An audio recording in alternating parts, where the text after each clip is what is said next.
starting. Always start in the home menu for a fresh, quality load. Gives me time to watch everything. Because our internet can be kind of spotty and stalling as a game loads is a good general excuse. Looking for the Steenee. Because I figured out over here.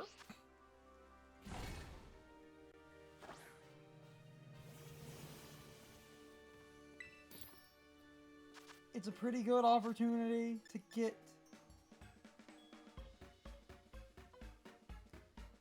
what I'm looking for.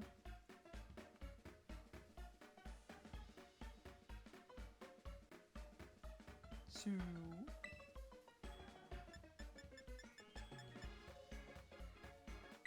should be this.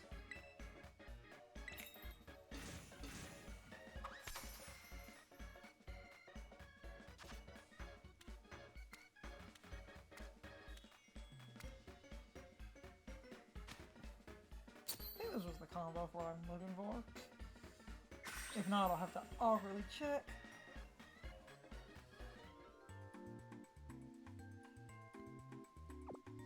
Okay.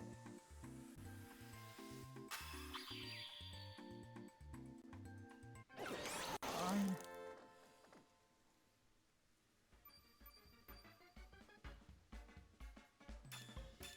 Oh, no, damn it.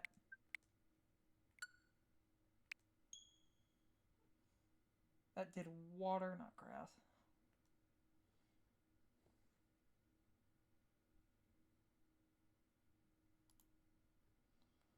Hold on.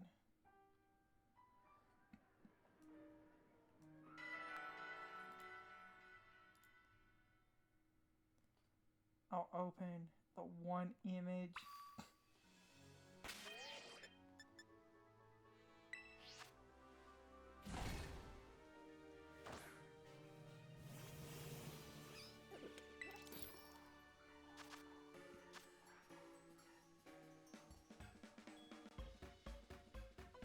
Oh wait, I'm pretty sure it was grass is lettuce. I'm dumb.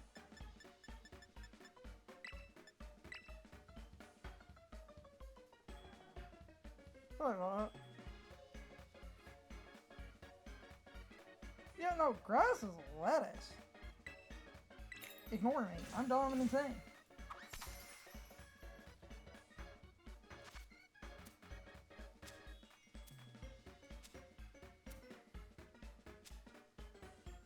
Whoops. This is fine. I got this now.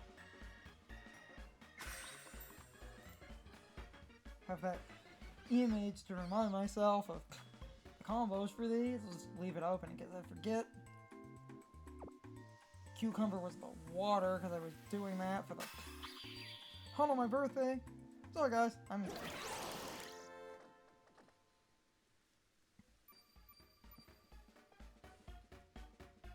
Yeah, that's what I was looking for. Now I wanted to try something different.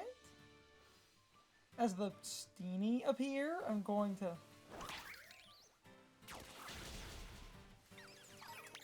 knock them out.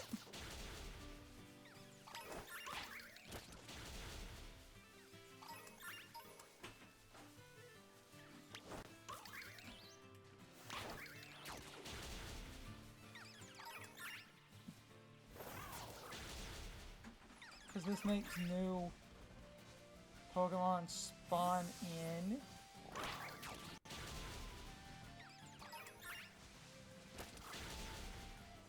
Yeah, if we just kind of loop around this little area.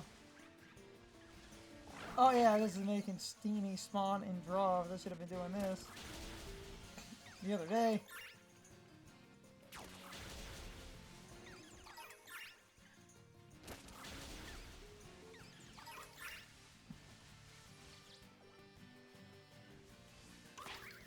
Oh yeah, this is like all the Steenee.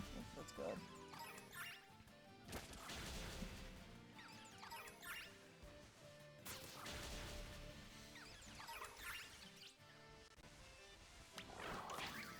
this should...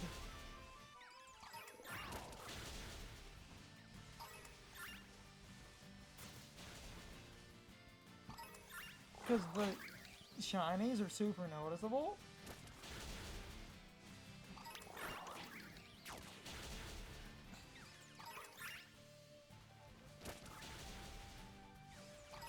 If I do it this way, it will probably be consistently a little bit better. I just wanted to try this instead of resetting up the hill. Just get a group of Steenee and just let Fiona go nuts.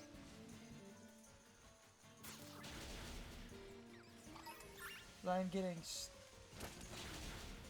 large clusters of Steenee if I just let Fiona knock out a few.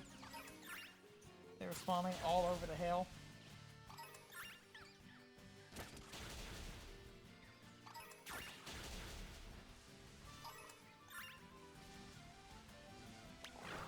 This is one of those I wish you could summon like multiple Pokémon. Like we just toss out like 3 Mons like it was a Team Star Raid and just let 3 Mons just go on a tear, and that would give me crazy good RNG because that would definitely...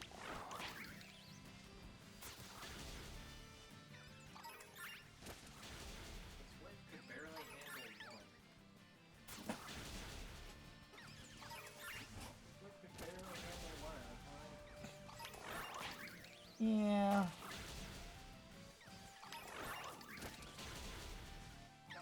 It's fine though. Oh yeah, I'm getting Steenee out the ass doing this. Okay. Because as stuff gets KO'd, new stuff spawns in. So if I just run around and let Fiona just kind of obliterate stuff.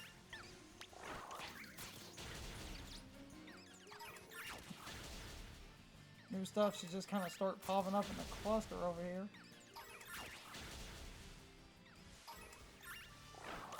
And just go to the clusters and just watch.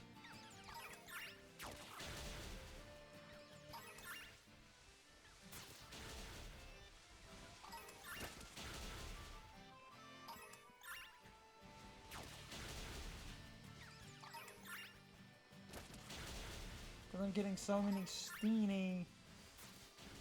They just kind of KO some Steenee, more Steenee appear. So it wouldn't surprise me if I just kind of go around. Target some of the clusters and just see what we get. Let Fiona just go on a murder spree. I'm getting a lot of Steenee up here.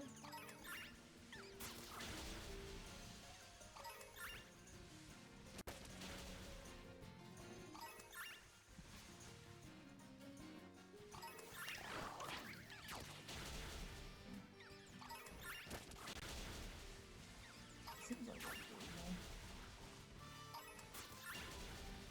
Just because stuff spawns in as other stuff gets deleted, and the Switch 2 has such a good spawn radius, I can actually KO things with a Pokémon just running around. I'll probably abuse the spawn radius.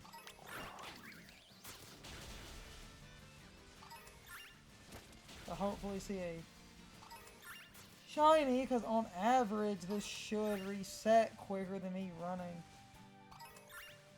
back and forth. I just check the groups.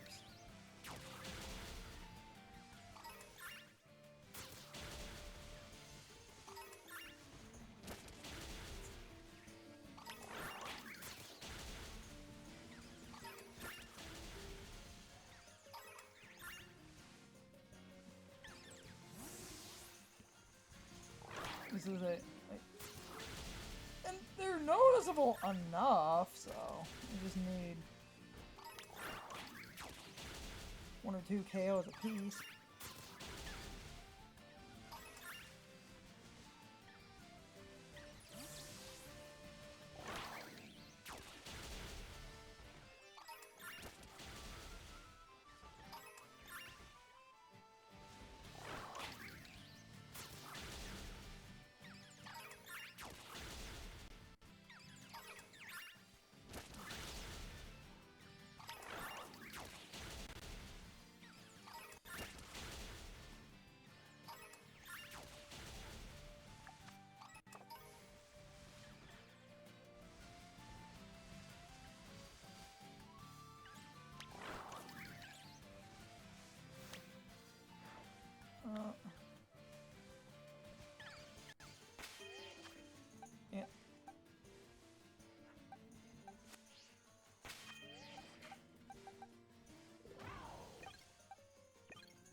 Steenee's colors are easy to notice if they're shiny, so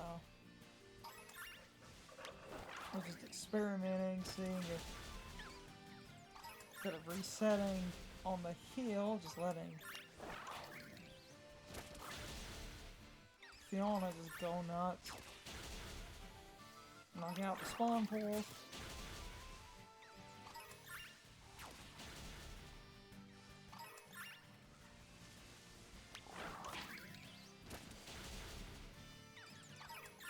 Because when someone gets defeated,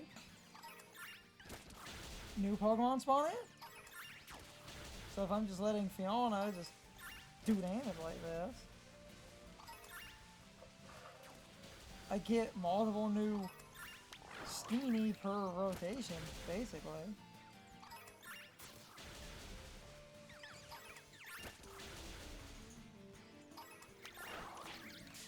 Alright.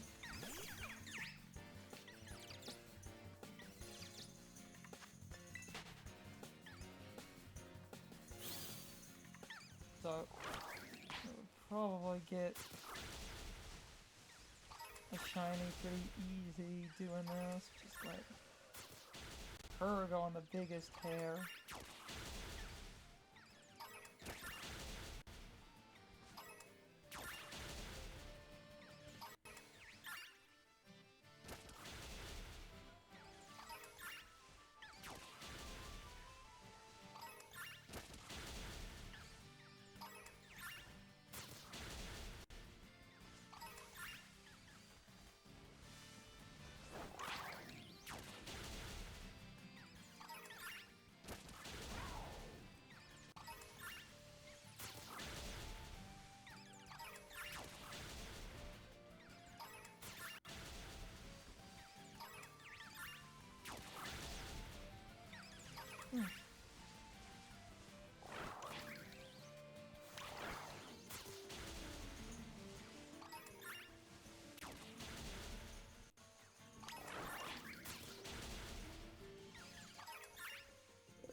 Definitely see stuff popping in and out.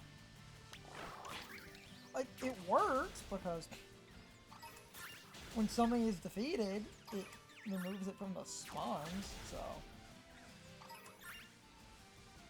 if Fiona just goes around and just knocks stuff out, I don't have to leave the area to reset stuff. Fiona can just kind of do damage. And stuff will just spawn in, and everything that spawns could be shiny. And that's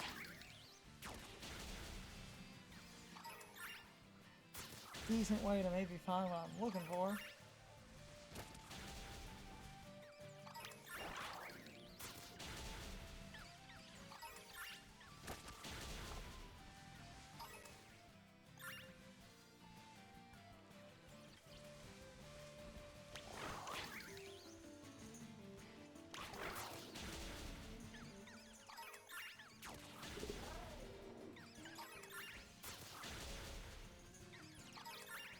Yeah, you can see new stuff popping up.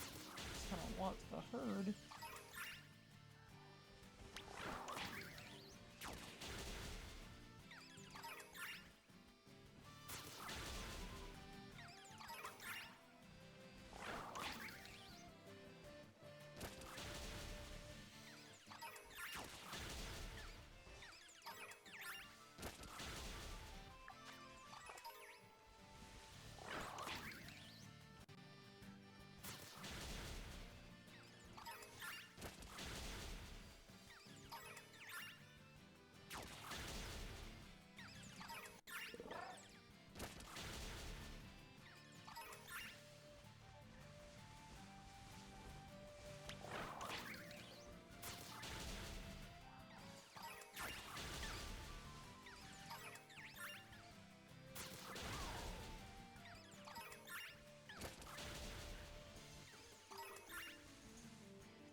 knock out whatever. Just let stuff spawn, move around, let stuff spawn.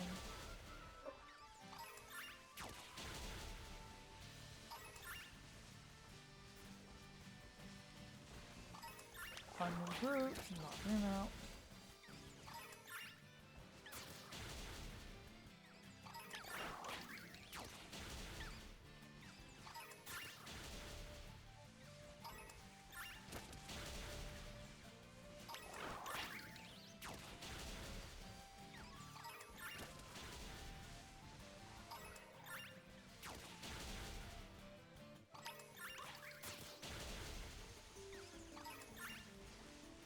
But I know what I'm looking for, because the color is noticeable, it's just a matter of getting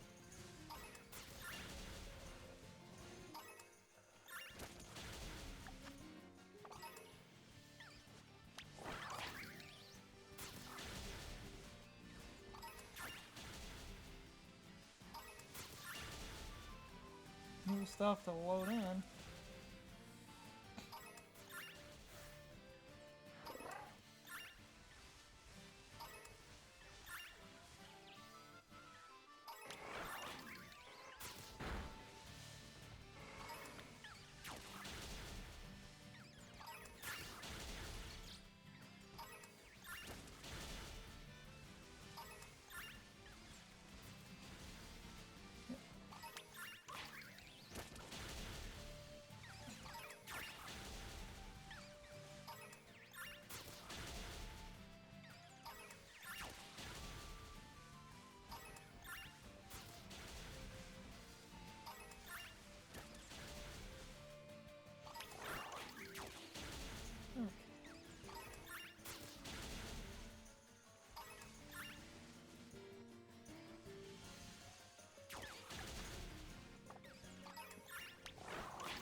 Full group rerolls is not a bad idea either, but just knocking Steenee out in mass and just rolling small clusters is okay.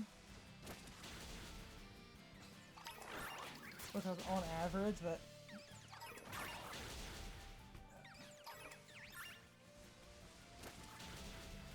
tends to even out.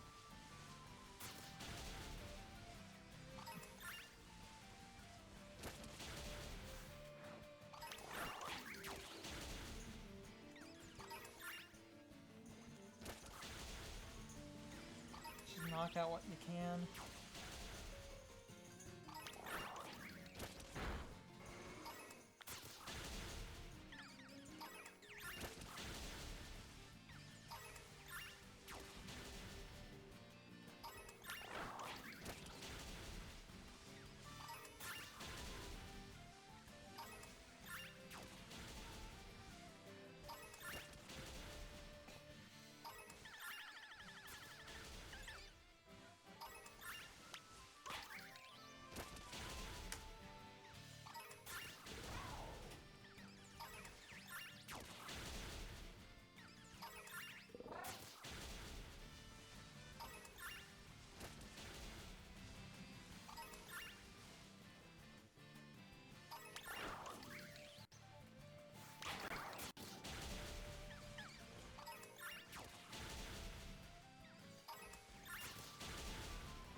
Realistically, I just need to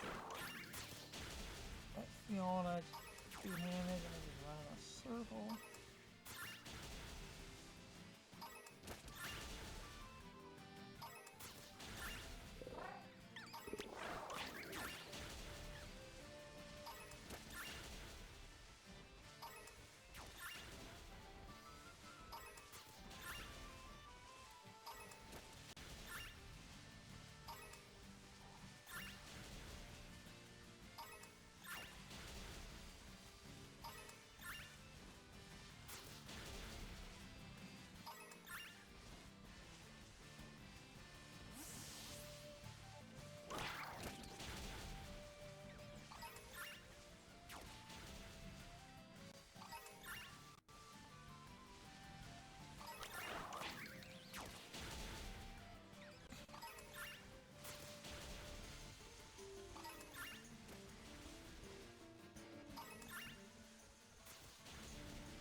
Big cloth, that's not a lot.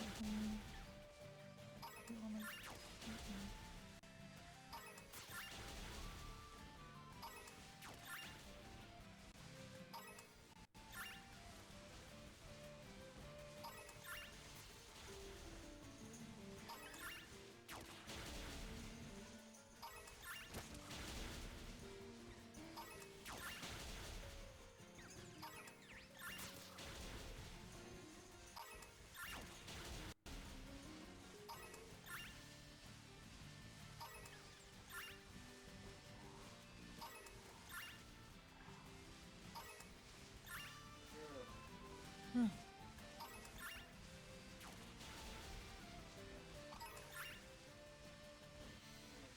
on, big cluster again.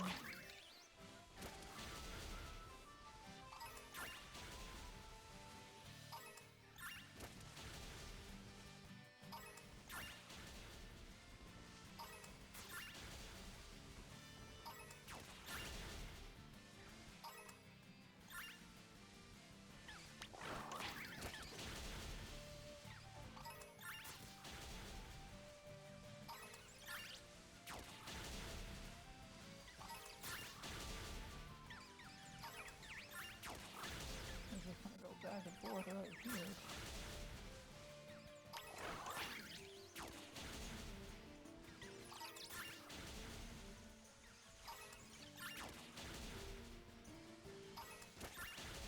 I want like no one.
trying to get a notice. I'm just trying to go in a circle around group to like KO a bunch of stuff.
Knock out the crossbows I can.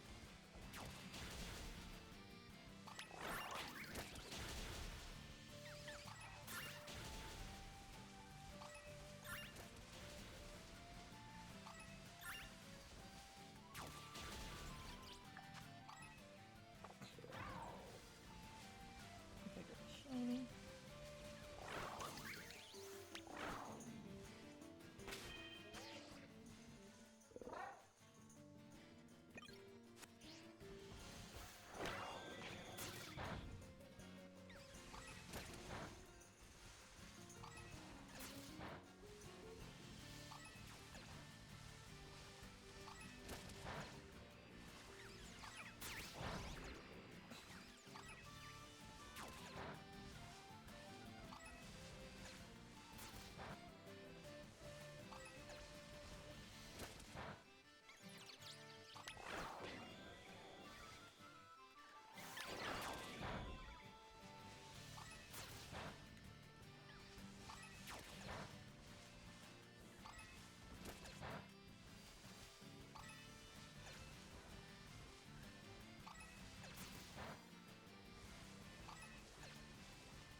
lost ops. I'll be resetting in a minute, but this method's pretty okay.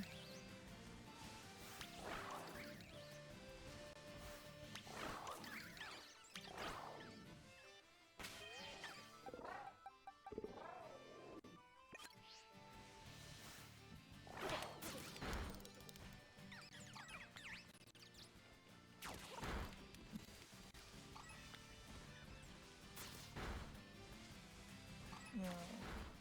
It's fine.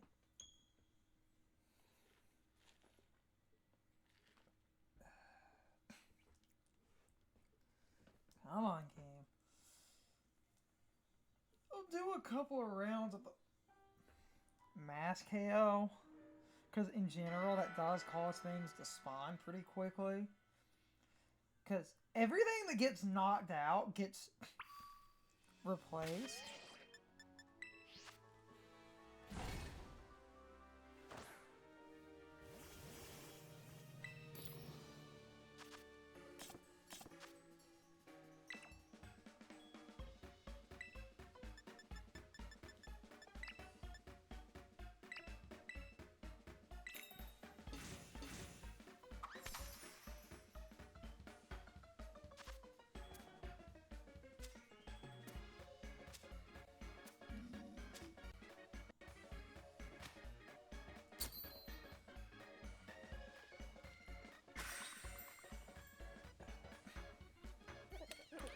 It's just a matter of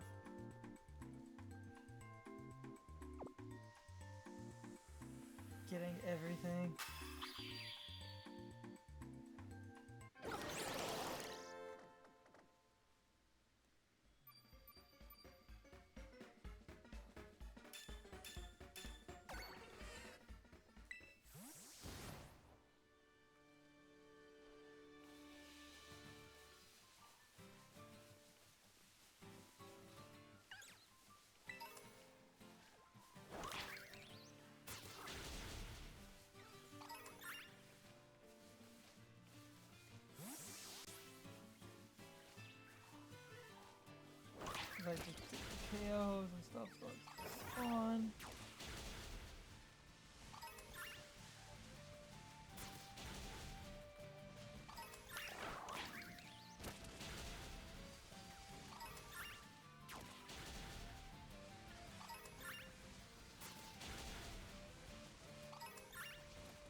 just seeing what appears as stuff gets defeated.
Come on, China.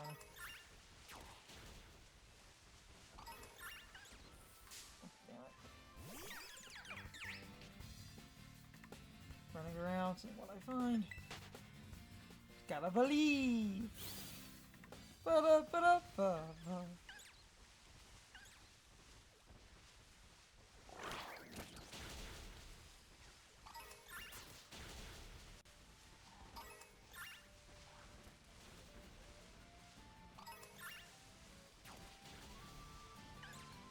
Ways of paying attention, easy to spot.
a terror hunt.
Oh, okay.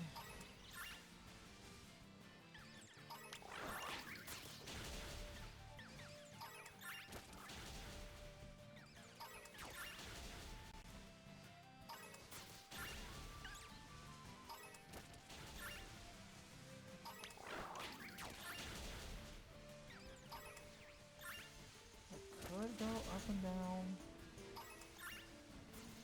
but on average I do think this evens out better. Technically more rolls.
Hyper focus.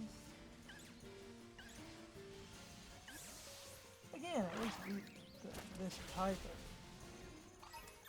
shiny the spot. It's a pretty distinct color scheme. I'm just hoping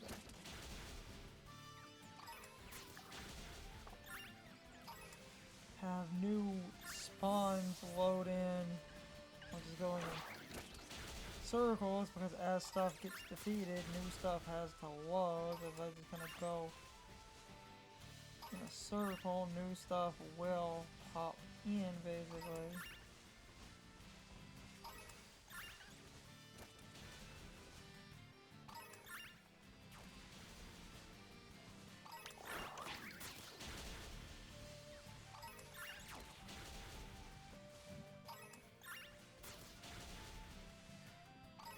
And then it's just kind of a matter of checking groups, checking singles. Because as stuff gets defeated, new stuff will pop up.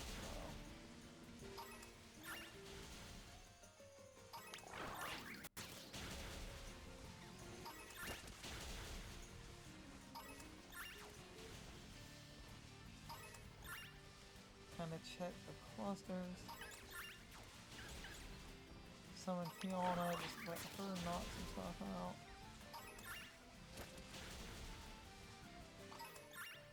That's what I was talking about.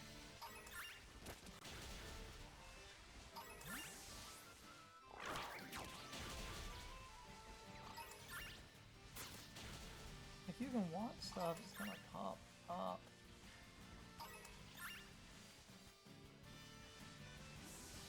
Stuff just comes into existence. So on average, just in this little patch here,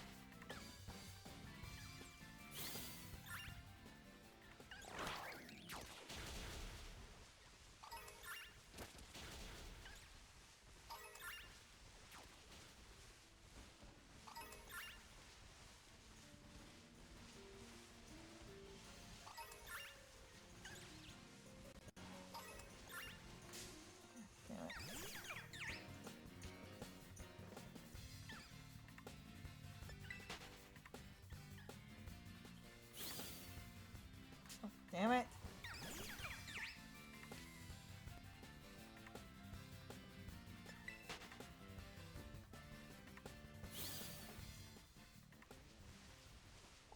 Yeah, it's just a big cluster, and it's just kind of going nuts in a big cluster, and I just kind of loop around said cluster as 2 or 3 things start to pop back up.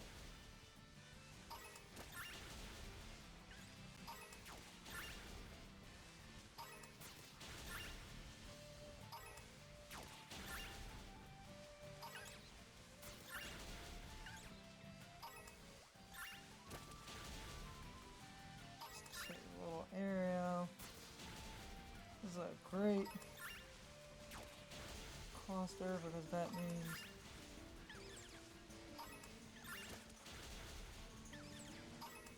these little areas start getting a lot of things.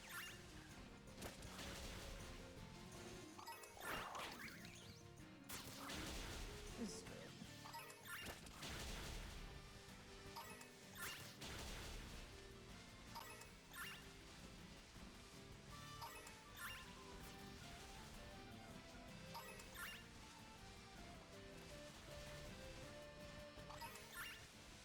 I end up talking about this, no matter how I'm getting stuff to pop up.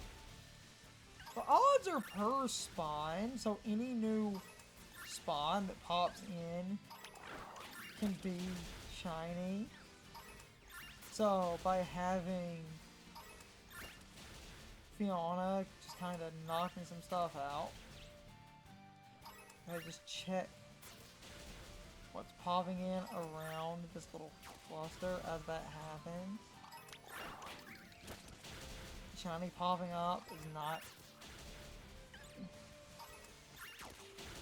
crazy unlikely. It's just a matter of the RNG, because statistically,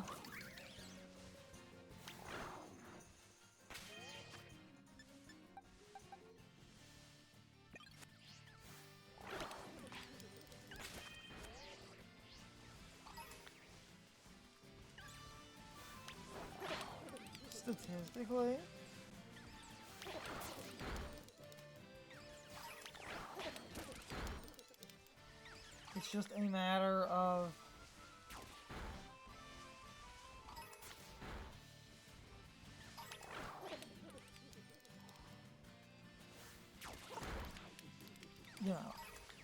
every little thing. It's just RNG.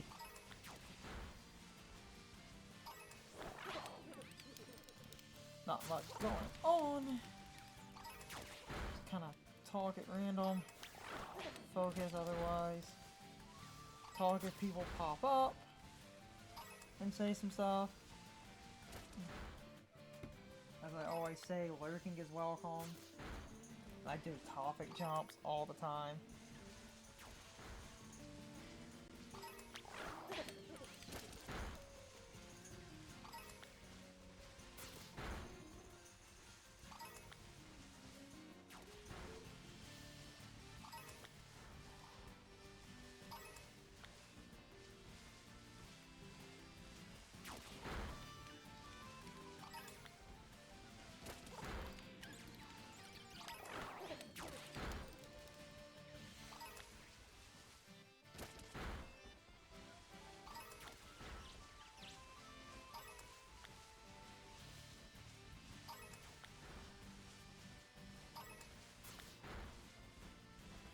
I'm just topic jumping without saying names.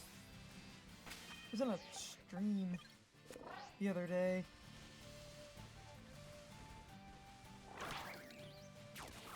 And someone was playing Champions and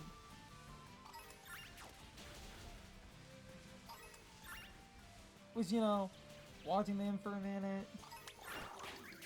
Had a bit of an interesting team. Oh, there's a shiny. Literally what I was talking about. I said because it's pretty easy to notice because the color scheme here is...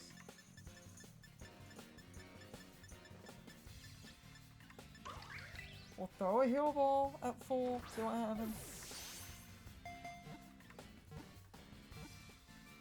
Because that has a high chance off the jump.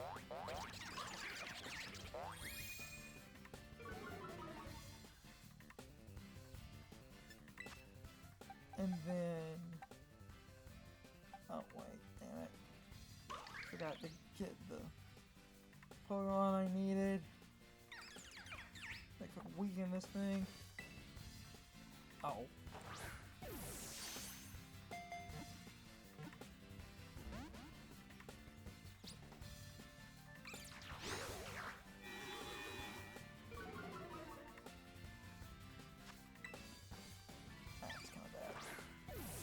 Critical catch will probably happen.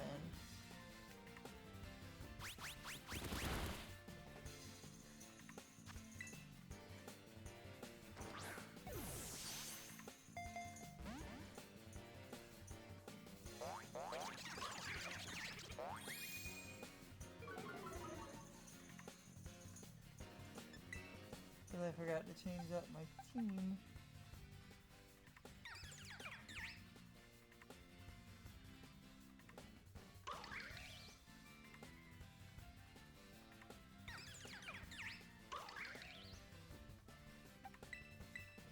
Technically, because of the way the game works, if I run,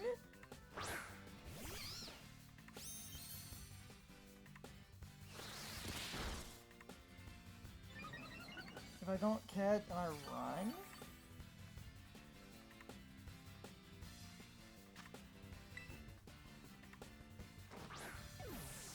I could, yeah, there's a good catch. I figured that would happen. I forgot to reorganize my team.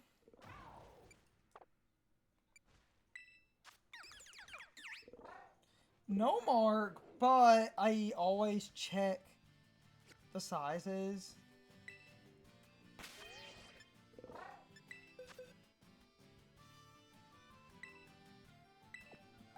It was this thing and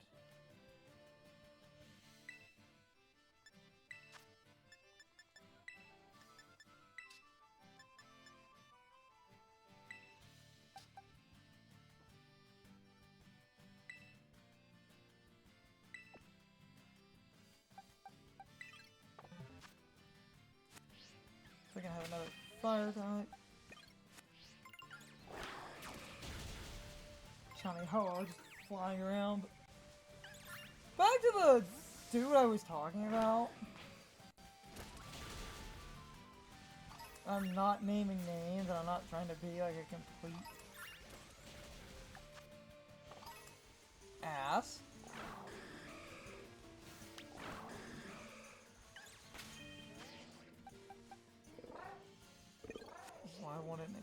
prioritize and get someone done. Was it stream? Someone playing champions? This person playing champions? Was someone that basically like had a pretty interesting team, and I was just trying to talk and I said some stuff, and then I was talking, they were playing the game, and they were reading chat, but they didn't really respond to what I was saying, and then some people that they knew popped up, and they started talking. And that's always, in my mind, kind of rude. Because I was just saying some stuff, and they were just ignoring me and responding to people that they obviously knew, and that always bothers me. And what was funny, because I was hanging out for a minute, seeing how things went, and they weren't talking a lot, as it is anyway, which is not inherently a bad thing. But this person, and again, I just thought this was kind of funny, because I was hanging out for a minute, saying a few things, seeing if they would respond, just talking about champions, and just stuff going on, just commenting on, like, the battles and stuff, and just other things, and even replying to some questions indirectly. They would say something, or make a statement, and I would reply. And I just found this one thing kind of funny, where I'm doing that, and being ignored, and this person was, like, gaining a lot of people sort of jumping in and out, because I was watching the view count.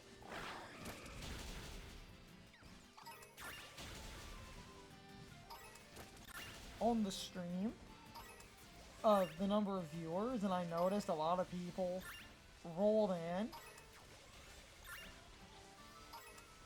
seemed to lurk for a minute and then leave because the one person wasn't talking that much anyway. And while they were talking, I was being ignored. And I don't want to be too much of a jackass, but it just always bothers me when people stream and there's basically like an open chat, but the open chat, you pop in, you say something, and someone will talk to you or reply like one time.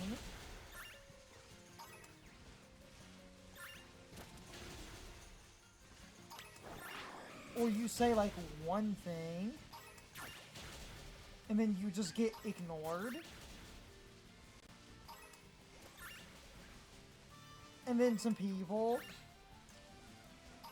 that are obviously some regulars, or if not regulars, at least people that this person knows in some capacity, whether it's like a person that they know personally, or someone that at least pops into the streams.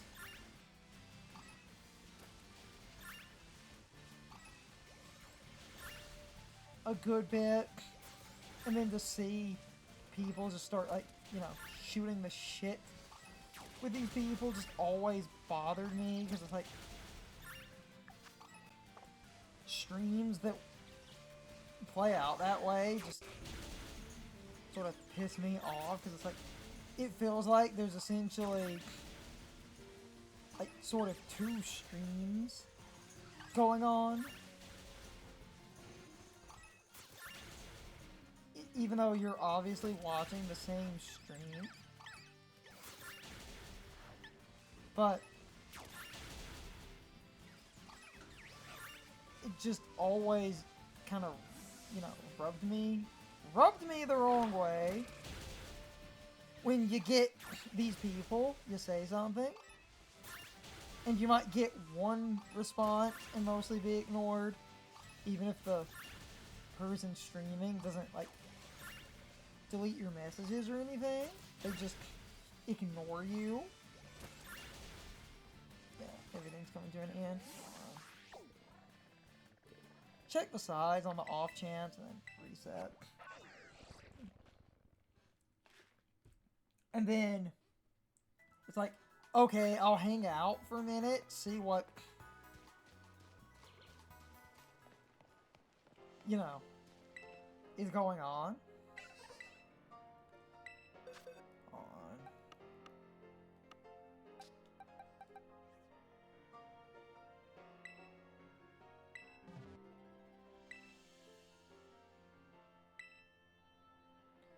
No sizes, no mark. Now this time I'm going to make that team adjustment off the beginning. Be a little bit more active.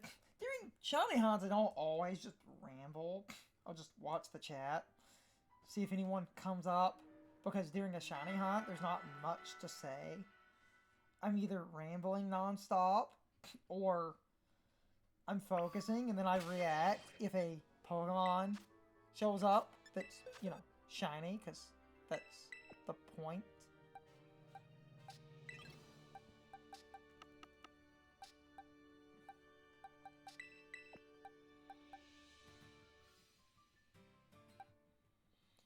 Realistically,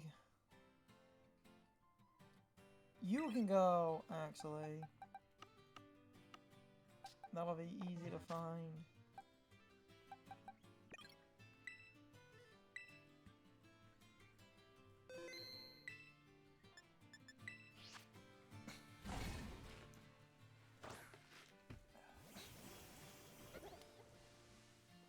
I get, like, when you don't know people, that you might talk to someone differently who is new in a Twitch chat, or someone you've never met before, but... And if you have friends, or, you know... Not that people who are just longtime viewers couldn't be considered a friend, but, like... The people you know versus the people you don't...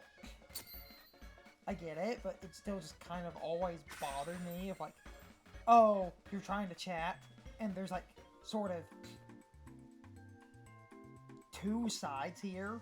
You basically get remarks that are barely acknowledging your existence, and then these other people show up, and it's like, oh, yeah, oh, I know what you mean, bro. It's like, then you just feel like they're doing a fucking thing.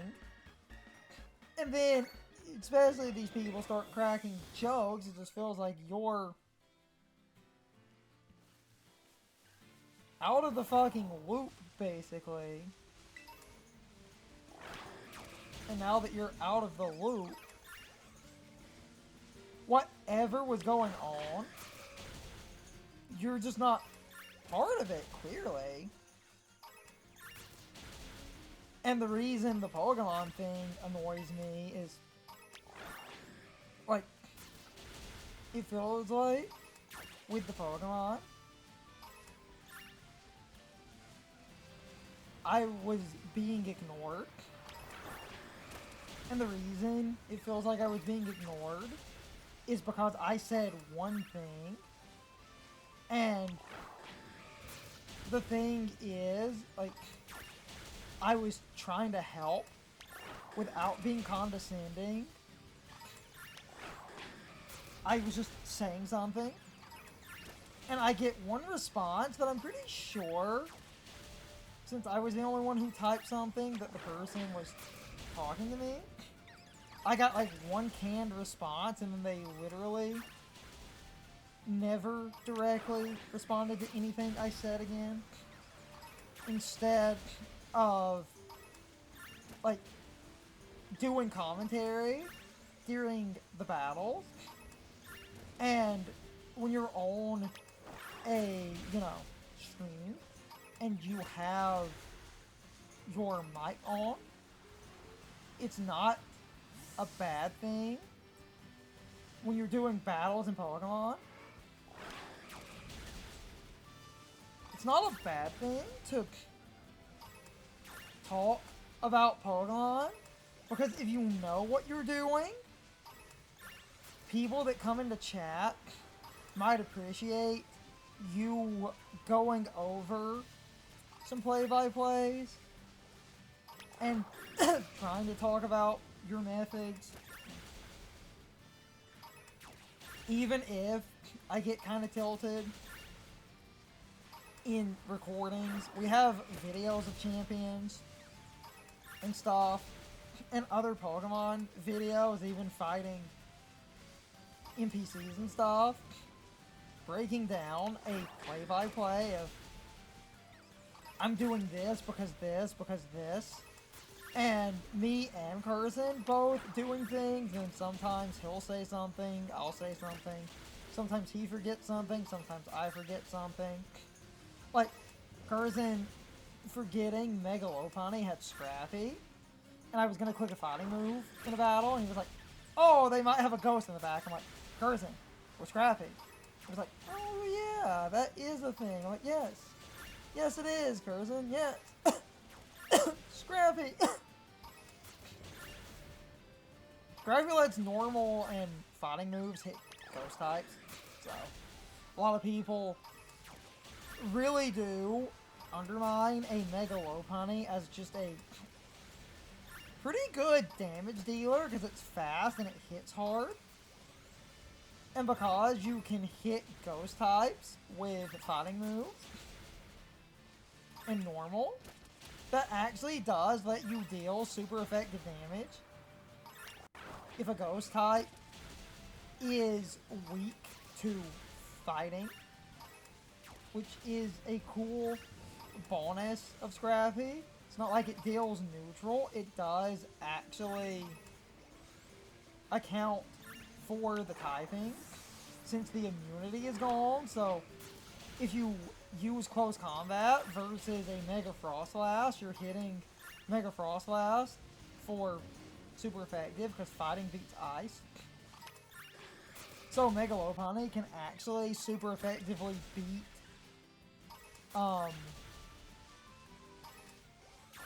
certain ghost types, which is fun. Sableye would come to mind because Dark is weak to fighting, but Dark cannot be hit by fighting because it's Ghost, except if you're Scrappy, so you can hit the Sableye or a Mega Sableye. They're both that typing. Most people run regular Sableye, but it really depends on format. People that try singles, the Mega Sableye in singles is actually a pretty good choice, in my opinion, if you want a slightly anti-meta thing. Because the Mega gets Magic Bounce.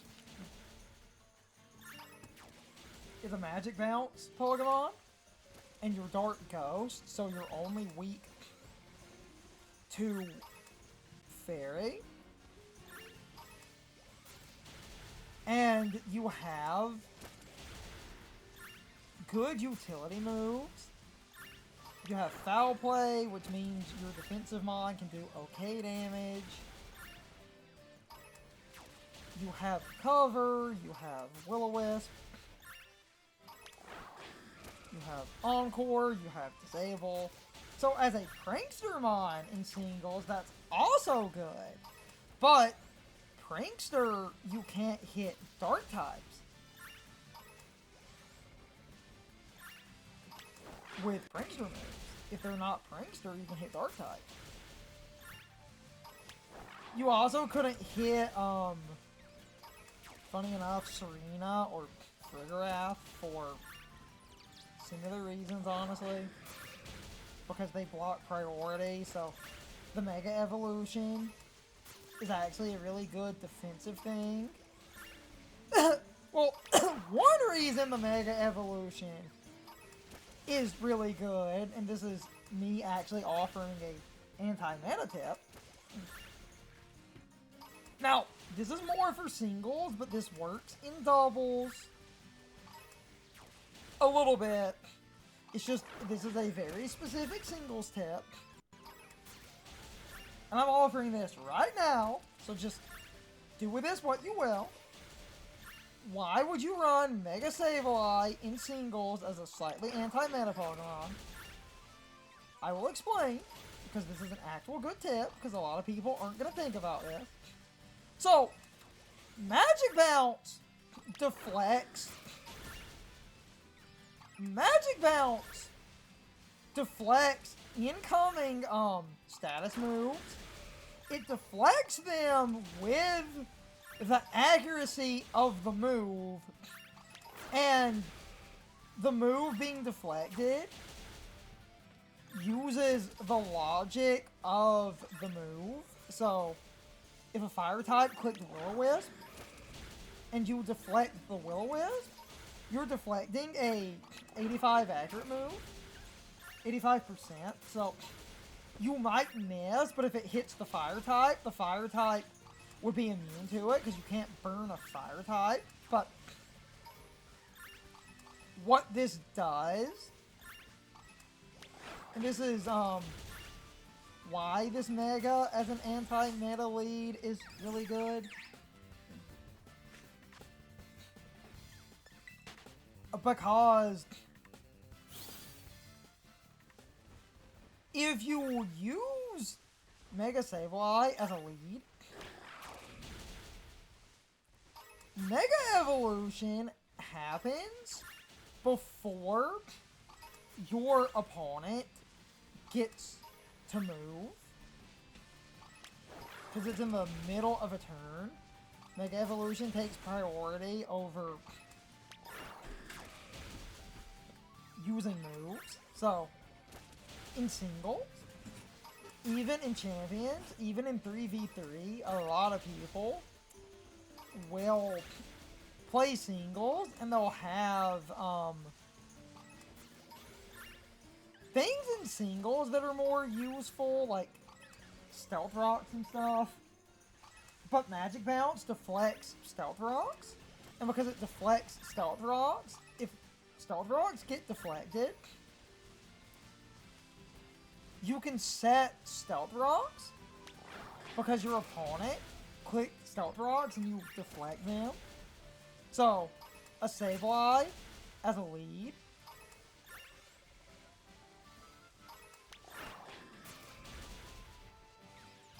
you can sometimes catch people where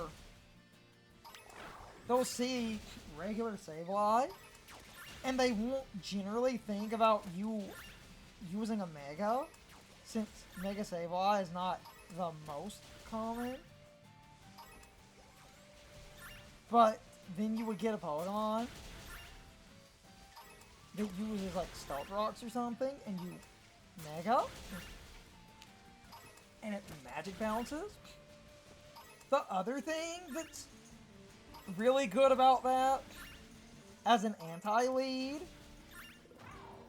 some people, because of annoying leads,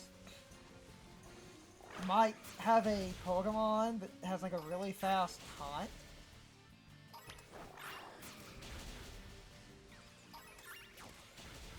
Especially if it's a Dark type with a really fast hunt, because they know Dark types are immune to Prankster.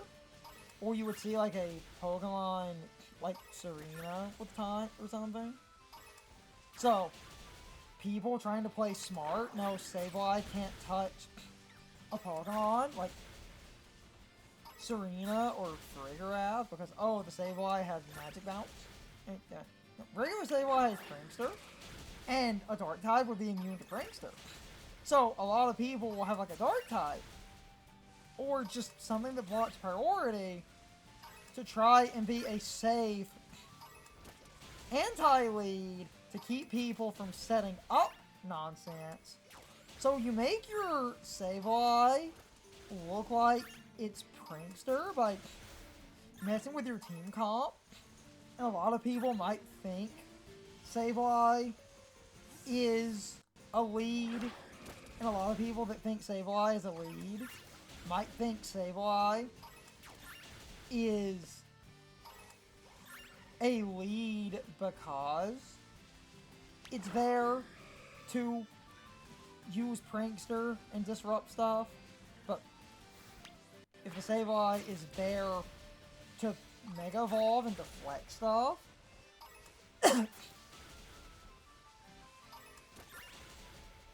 that gives you an opportunity, basically. And you can actually catch a lot of people, because a lot of people... First of all, a lot of people are not going to fully think about Sableye as a Pokemon anyway. And a lot of people, because they're trying to do this one thing, because what I'm about to say is, like, kind of obvious. A lot of people, if you lead Sableye, that are actually aware of Prankster, will lead a Pokemon that sets Stealth Rocks or something, and they'll click Stealth Rocks, and they'll think that you're Sableye. Like, one, some people might see if your Sableye has Taunt.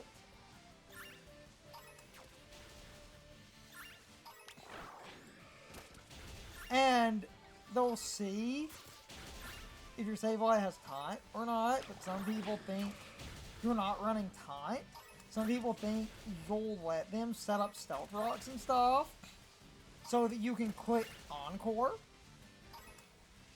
Because if you Encore a setter into Stealth Rocks, it's worth it. And a lot of people will set up their Stealth Rocks, and they'll even risk, like, Prankster, like, Taunt and Prankster Will-O-Wisp and stuff. Or on some setters, because Sableye can run knockoff and remove items, people would be willing to click Stealth Rocks, lose their item, and then after they get up their Stealth Rocks, they would expect your Prankster set is going to Encore. Purple. Nice. So, the surprise is the fact they set up Stealth Rocks and you Magic Bounce.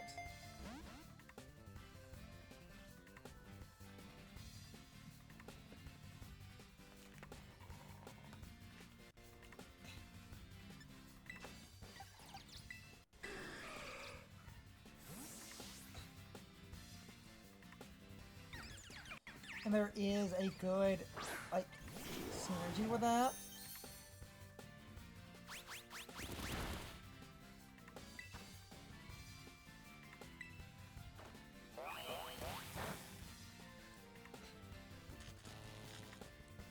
That is good synergy, basically.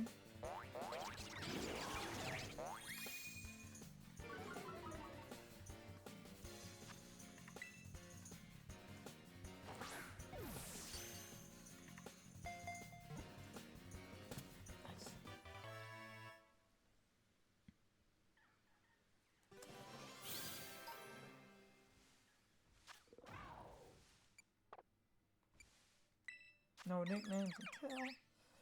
No ribbon or mark, but I'm going to check the size later, as I always do.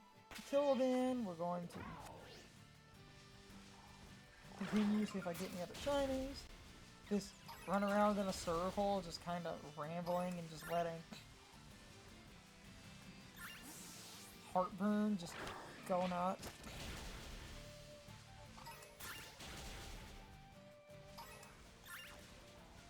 Because I have this Ho-Oh named Heartburn.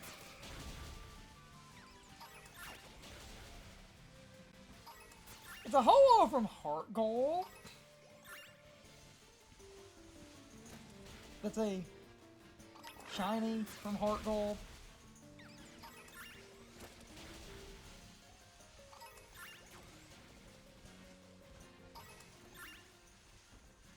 Which is kind of cool.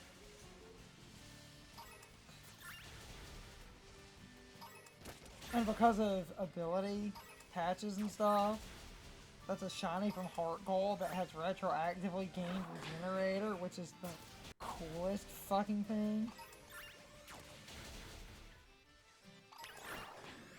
That's my big damage Ho-Oh, and I'm obsessed with that thing.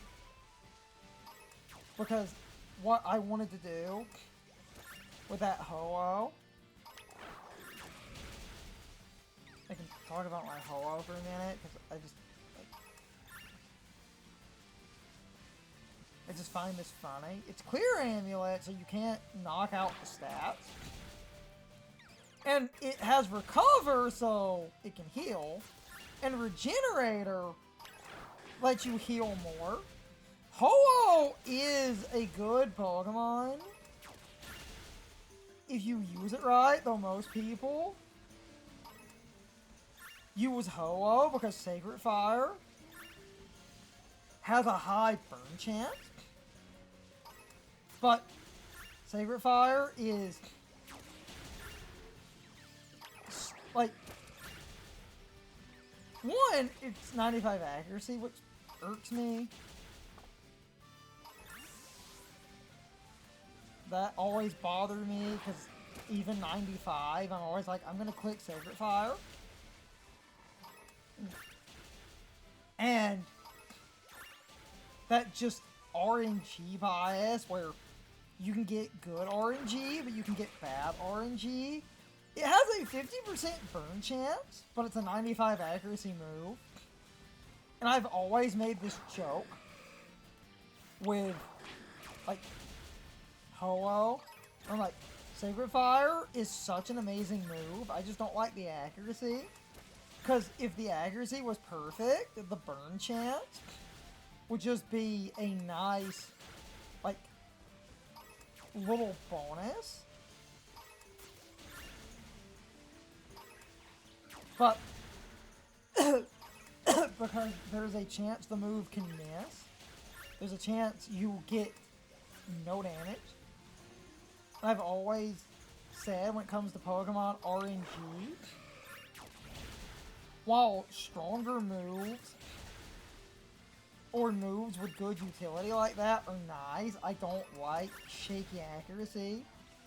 Even though you kind of need that stuff, because the lack of consistency just bothers me. And the reason I don't like Sacred Fire on Ho-Oh, my joke has always been, I need Sacred Fire because it's decent damage and has great utility, but I will miss the Sacred Fire when I need to hit the most, or because it is a coin flip on the burn, I'm not going to get a burn when I need the burn the most. And with Pokemon, I generally get kind of tilted when it comes to accuracy, because there are Pokemon that I do understand why these Pokemon exist, but slightly shaky accuracy just bothers me. Because slightly shaky accuracy does not work when you're doing a competitive match. The most annoying ass tilted nonsense is you have a move, it's like 90 accuracy. You know it's 90, you know it has a chance to miss, but you know that move is something you kind of need in your moveset, because you do not have alternatives, and you click that 90 move and you miss, and then you actually get an opportunity to click it again and you miss. before I made that one consistent team in Champions that I got back into Master Ball with, we used that other team comp that was based off that one idea, and I get that team comp. I do. That team comp is really solid. I get the point. I get what the ideas are, but I had way too many moves that were 90 accuracy, because Rock Slide is 90 and Dual Wing Beat is 90, and I don't like needing to play with 90 accuracy.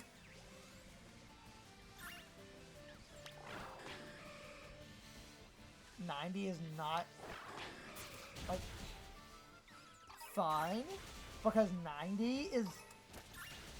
Basically, 90 is at a point where it's too consistent, but at the same time, it's not consistent enough, because when you miss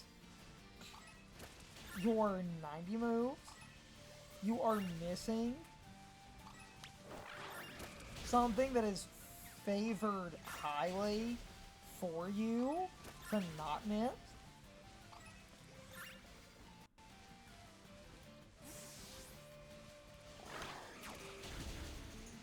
So 90 just drives me crazy.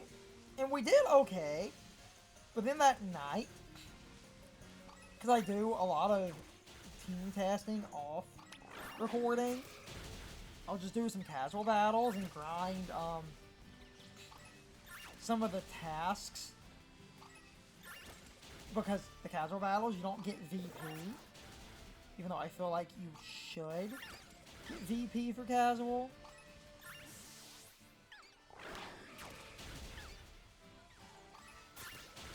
And people can fight me on that, because I've seen a few people kind of, oh, it's casual battle. That should... VP should only be for competitive. VP shouldn't be casual. That's not fair. Why should you get VP for playing a match that doesn't have any risk attached? Just make it a low number then. Just make it less than a high rank win, but more than a high rank loss. I do a casual match, I get 100 VP. Is that, like, you know, unreasonable? No, because bigger items can be,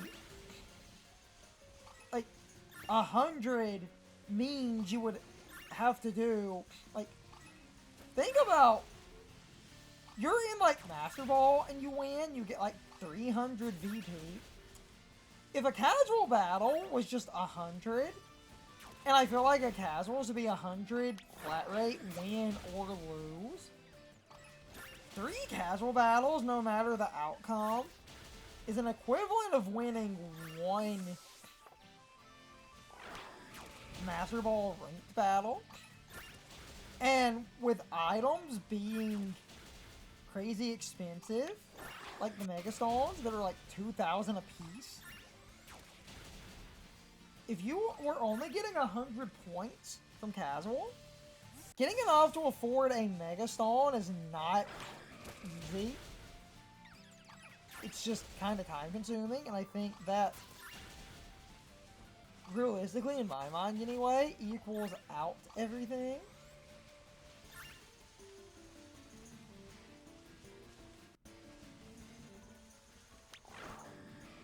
Because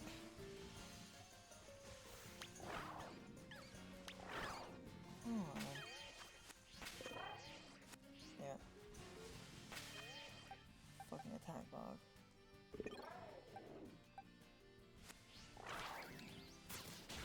In my mind, anyway, casual should be worth VP.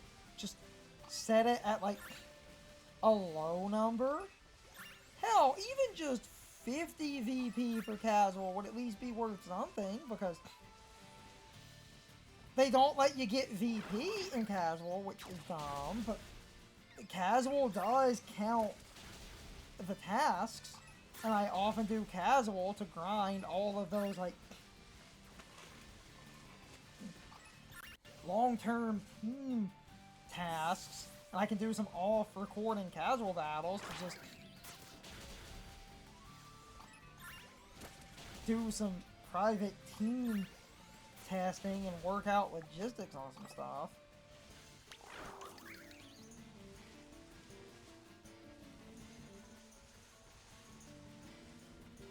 I need to use the bathroom though.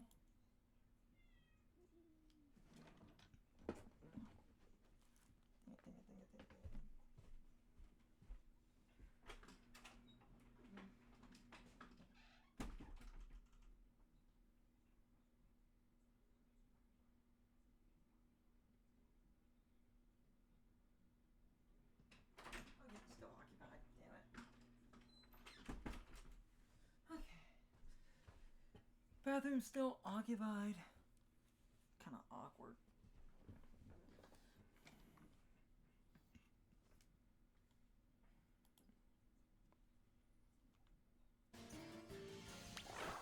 Like,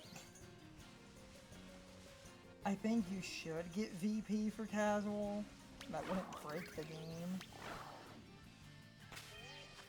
It pisses me off that you don't.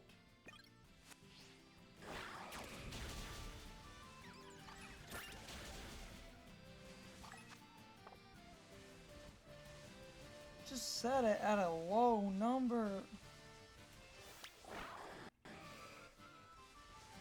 Fucking attack bug.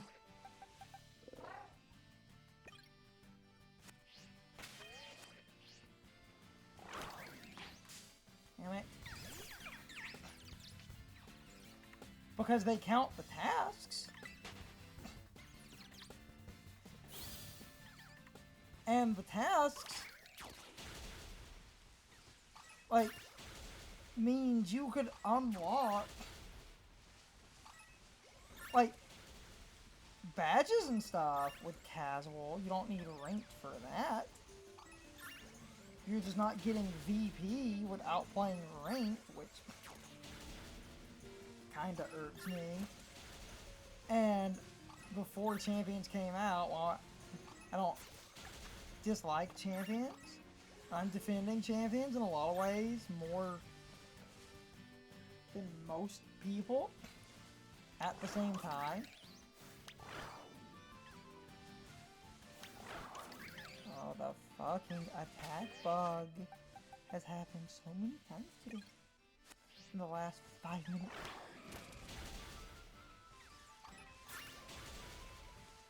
I will defend Champions more than most people, but what worries me, because it looks like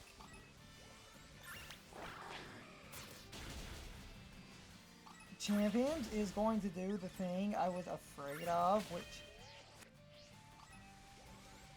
is something I'm hoping isn't a thing. God damn it. At least I got the one shiny I can check, but still, this attack glitch annoys me. It's about the game. Where you send out a Pokemon and they get really confused. They just kind of lock up. And that's just a bug in this game.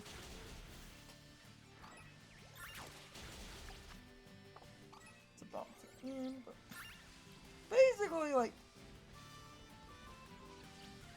what I was say, send out a Pokemon, they don't do anything.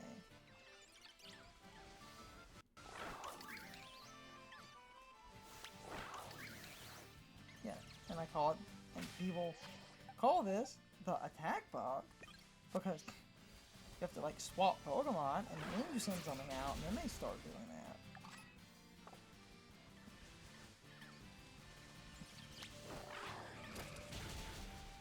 But what I was saying with the Champions, because it looks like this is going to become a thing, and this basically ruins Pokemon,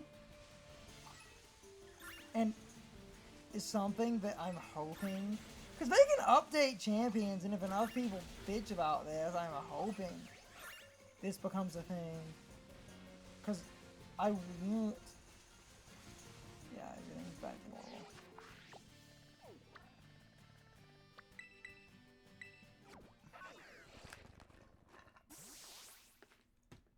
We're gonna check the size.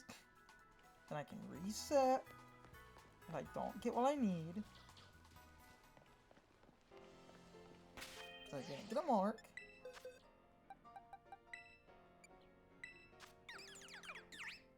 As you can see.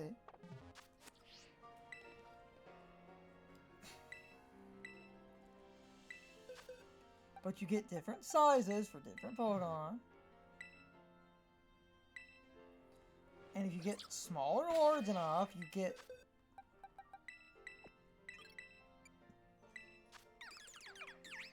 that extra mark.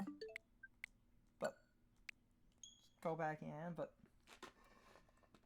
basically what Champions is probably going to end up doing. Now, if enough people complain, they could actually fix this. Because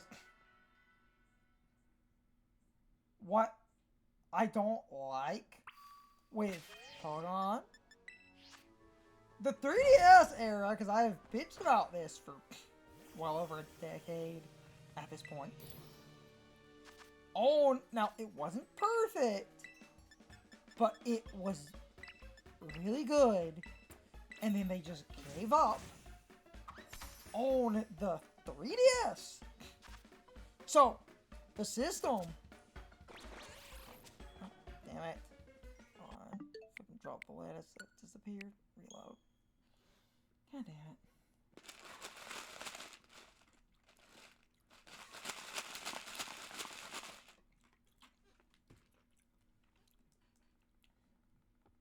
Gives me an extra opportunity. Because people seem to have forgot about this. So, on the 3DS, and this was so cool, and then I was hoping that they would carry this over into the Switch era, and they didn't. So on the 3DS, you could go into a Pokemon battle. And if you clicked casual, you had a checkbox. And this was your only option on casual if you wanted to do it. But this is still better than the following decade. There was a checkbox. Restricted. Or, like, basically, if the checkbox was checked, restricted Pokemon were banned. If it was unchecked, restricted Pokemon were not banned. And restricted Pokemon means something like Ho-Oh here. So a restricted Pokemon would basically not be allowed. Now, the problem with that, though, when I say problem, this is a slight issue, but basically still kind of irks me. Just a small, tiny bit.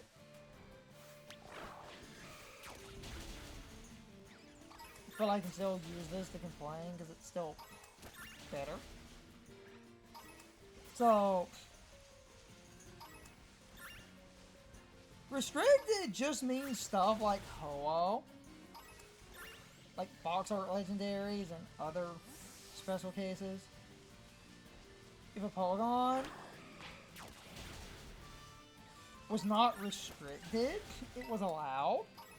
And there are legendaries that are restricted, and then there are legendaries that are not restricted. Legendary birds are not restricted. So, if you click that checkbox, restrictions would only apply to the list that they called restricted Pokemon. Any other Pokemon could be used. And I've always said in competitive, because this is true, that restricted Pokemon need to be radically changed, because the non-restricted legendaries, I've always said, back in the day, non-restricted legendaries were generally more balanced because they were not super good Pokemon. Like,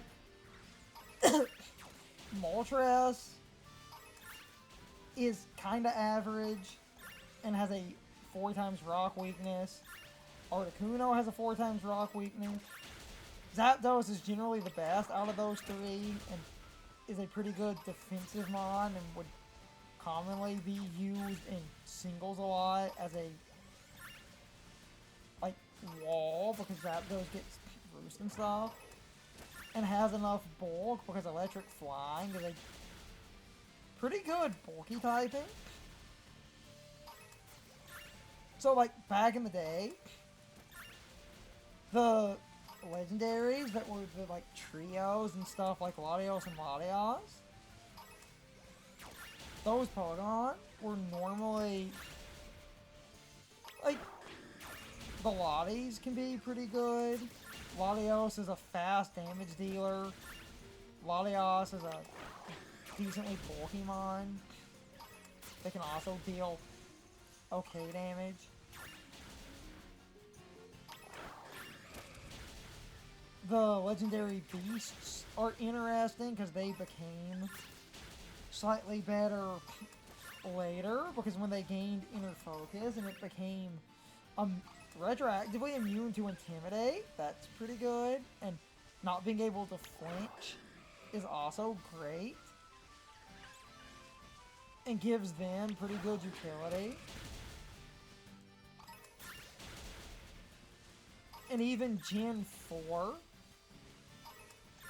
the Lake Guardians are not that bad, but they're not that good, technically. So, you had Pokemon where it was less obnoxious to let Pokemon exist, but then, as power creep started to happen, non-restricted Pokemon started to become more and more powerful.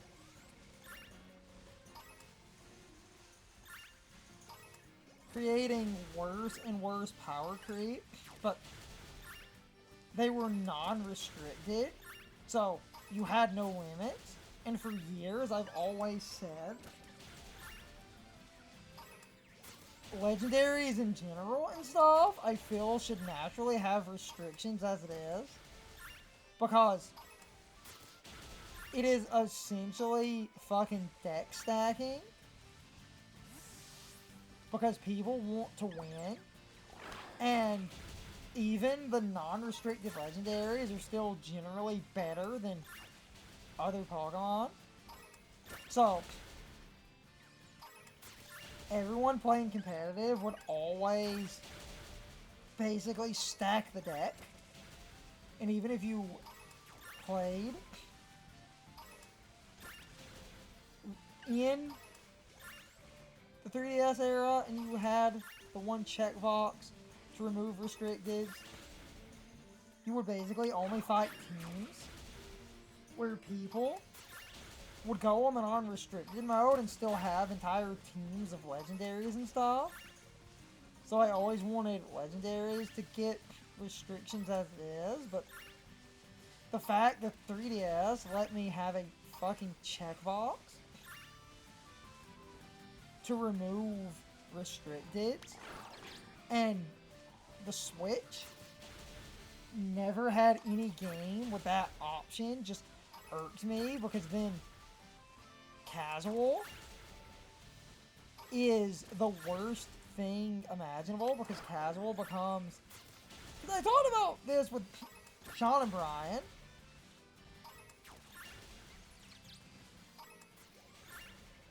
Because this is always what casual evolves into, because I don't like ranked. I really do not like ranked. Ranked is not something I like messing with, because of getting tilted and stuff. I can kind of put up with ranked, but it's not something I generally like. I generally prefer unranked casual battles, but in Pokemon, casual never puts enough restrictions and always devolves into the scenarios of people, because restrictions don't exist.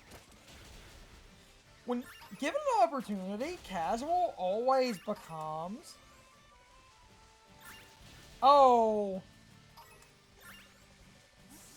restrictions don't exist, so someone always ends up being a casual asshole, and those are the worst people.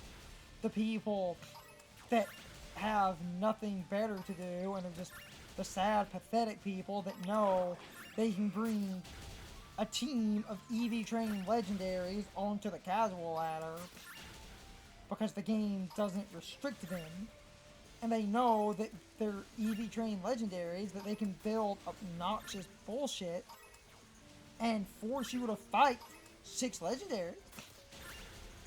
And unless someone is piloting a legendary badly, on average, if you don't have legendaries, you generally lose to legendaries unless you bring something so powerful or so oddly specific legendary crushing that the legendaries that they bring don't matter. Because one fun, silly example of what I'm talking about, like, a lot of legendaries are part dragon. So, dragon is an interesting type because it's weak to dragon, it's weak to ice, and it's weak to fairy. And because so many legendaries are dragons, if you have a good, strong fairy type, you can beat legendary spammers a lot of the time with one fairy type. Something like a Sylveon is good, because the fun part about people spamming like all legendaries, especially in like doubles and stuff, something like Sylveon is actually pretty safe a lot of the time, because a lot of people spamming legendaries and being a dick generally do not have wide guard.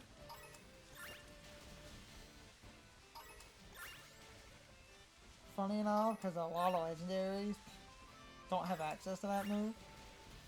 Not that they couldn't run wide guard, but like a lot of legendaries actually don't have access to that. But then the casual ladder just becomes this tiring mosh pit, and it just makes me not want to deal with Pokemon. And I have wanted a Pokemon game to actually give the casual ladder choices, because casual always ends up an unrestricted fucking hellscape. Go to the bathroom in a minute. And because of that, I have never enjoyed late era Pokemon casual, because if I could even just tick off like having no restricted. I know people couldn't spam the stupid teams I don't like, and I could deal with non-restricted legendaries easier. And I've always wished casual would let you actually customize your battle.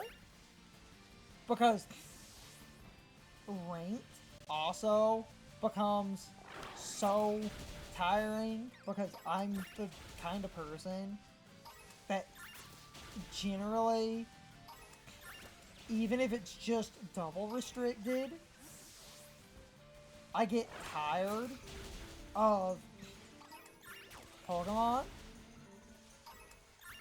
real fast when ranked becomes a double restricted meta, because I hate double restricted, because even just 2 restricted is usually a very, very obnoxious thing, because usually there will be 1 restricted mon that everyone is using, and then you have to play around that, like, 1 thing. Scarlet and Violet became tiring because Terrassil is a stupid mechanic. I'm happy Champions doesn't have Terra in it. I came to, like, early on I kind of liked Terra, and then I realized, no, Terra is dumb. Because, and someone agreed with me, where they had a video where they were also talking about Terra. It was a small-ish channel. They had a video and they were talking about Terrassil and stuff. And I left a comment, and it got a lot of likes, and the person behind the channel agreed with me, which was vindicating. Where they were asking people's opinions on Terra. And I basically said, because it is 100% true, Terra as a mechanic is dumb, and I don't like it, because Terra forces you to basically make stupid, terrible plays. Because if you don't make stupid, terrible plays... Yeah, I'm about to go to the bathroom. Finish that little Terra discussion. Terra forces you to make stupid, terrible plays. If anyone is going to go, what the fuck are you talking about?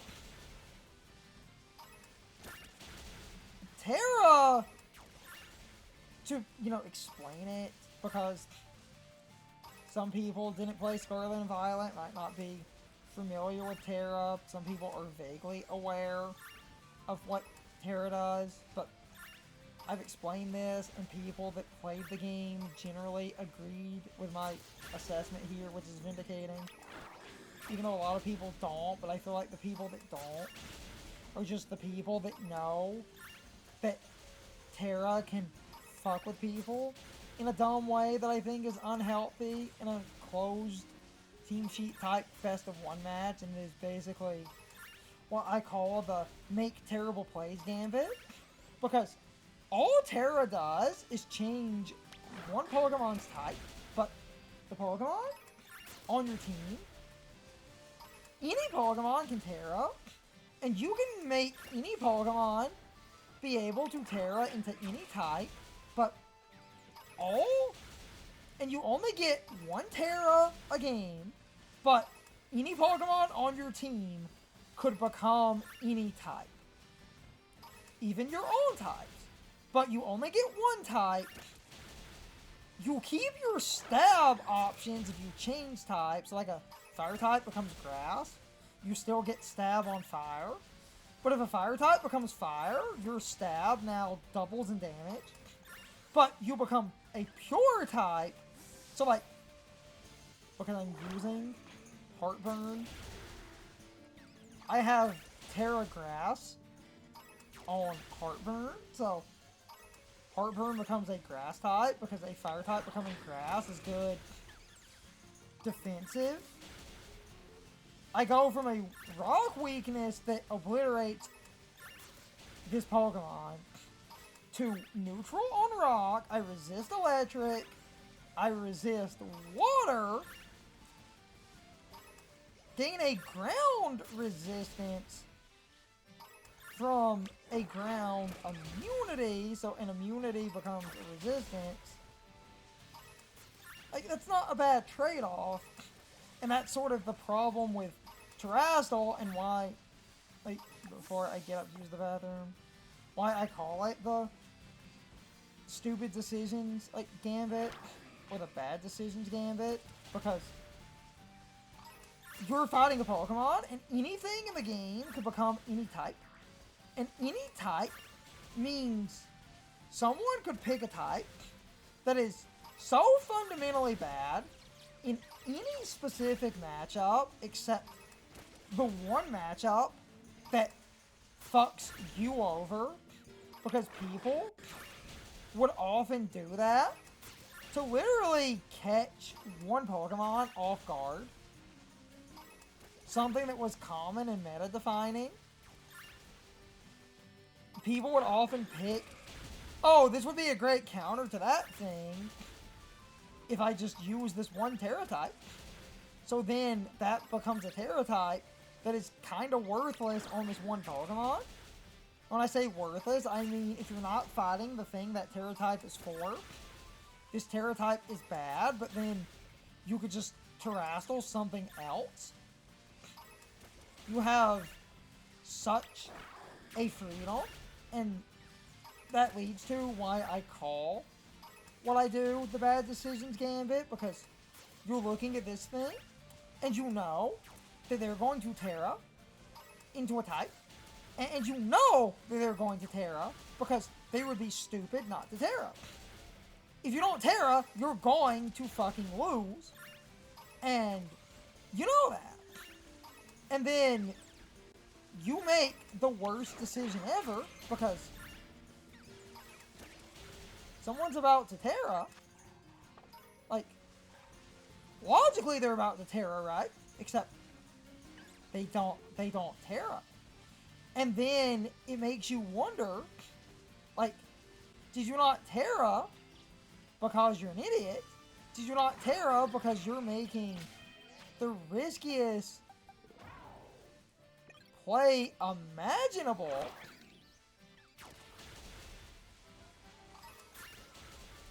Or did you not Terra because your Terra type is actually a bad match for this one specific match, because your Terra type is designed for a different match? So you have to make bad decisions. Or, as I explained in my comment, like middle ground decisions. But middle ground decisions are often, like, they're okay, but that's the competitive Pokemon problem. If everything is a middle ground decision, nothing is actually solid. I do seriously need to use the bathroom though. Oh, oh, oh, oh. Ow, ow, ow, ow, ow.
Sleepy cats.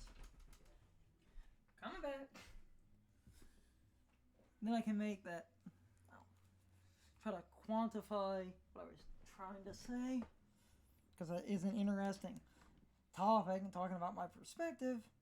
Middle ground plays in Pokemon. I don't want people to get misconstrued and say that I'm trying to tell you never make middle ground plays. Middle ground plays are safe.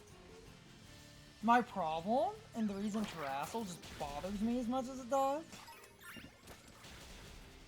Terrastal forces you to either A, make the worst decision ever that is illogical, and that decision, being illogical, is because a Pokemon can just change its type, and you're expecting a type change. So you're making an illogical decision because you're trying to make a read. And since any Pokemon could be any type, and every type is technically a valid answer on any Pokemon. Adjust my glasses. Semantically, every type in Pokemon is a valid option because every type could technically be argued to do something. And if you're trying to beat specific Pokemon, you might need certain fringe typings that you don't see that often. So then your ability to make a read isn't just about what your opponent has in the back, where they might swap in because a obvious type swapping can sometimes be predicted. And I need to get better about those types of reads. But now imagine those types of reads, but just on your, like, you know, turn by default. Because, oh, this fire type could become a grass type. So if I click a water move and fire becomes grass, this fire type becoming a grass type, I basically lose. So logically, because I think this fire type is about to become a grass type, I'm going to click an ice move and hope I'm right. Or you make some kind of middle ground play where you click like powerful, safe neutral damage, but if all you're doing is making safe moves, you're not really controlling the board as much. Safe options as a middle ground are good for prediction and plenty of high-level competitive games. People that are kind of unsure will make a safe play. I know my opponent might swap, so if I make this one super good play, swapping could actually screw me over. So, to test the waters a little bit, instead of making the most optimal play, I'm going to pick my safe middle ground that's the second most optimal. And my middle ground is going to be okay while covering for a potential swap. And then if that potential swap happens, the middle ground is good. But again, imagine that kind of mindset for just anything in the game, because anything can become any type. And the one video, the comment I left got traction, and the person who made the video basically agreed with me and pretty much said what I'm saying. It's like they actually thought my description was perfect, because you basically have to make constant bad illogical decisions because everything in a Terrastal meta is just a gamble, or you need to only make safe plays, and that's an issue because if you're only making safe plays, you're never advancing the board state. And once something Terrastals, you can then make better plays because the thing that Terrastal, you know, nothing else can Terrastal. So once something Terrastals, you will have a better control, but a lot of times those terrestrial decisions are down to the entire reason I'm rambling about this for like 10 minutes, and that is basically you have a Pokemon, they have a Pokemon, and you know that this Pokemon is their, like, big, important Pokemon. So, logically, you wouldn't want your big, important Pokemon to be, like, you wouldn't want your big, important Pokemon to just get destroyed, because if you remove someone's important piece, that's often game winning, because that's basically their, like, you know, it's like taking the king piece. When you take the most important piece, you gain a, like, massive advantage. So, you're sitting there, and you're looking at something, and you know that this Pokemon, by all accounts, should Terrastal. Why wouldn't they Terrastal? They're going to Terrastal. You know they're going to Terrastal. Because if they don't Terrastal, they lose. That's just the long and short of it. If they do not Terrastal, they lose. Then, you make the dumb choice, because the dumb choice is not technically dumb. You're predicting a Terrastal, because they basically would lose if they don't Terrastal. If you made the correct, obvious play, they would Terrastal, they would counter it, and you lose. So you make the dumb play, because you know that this person is probably going to make the dumb, obvious Terrastal play.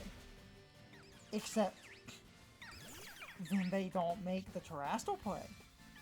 And then you sit there, and you wonder, is this person stupid?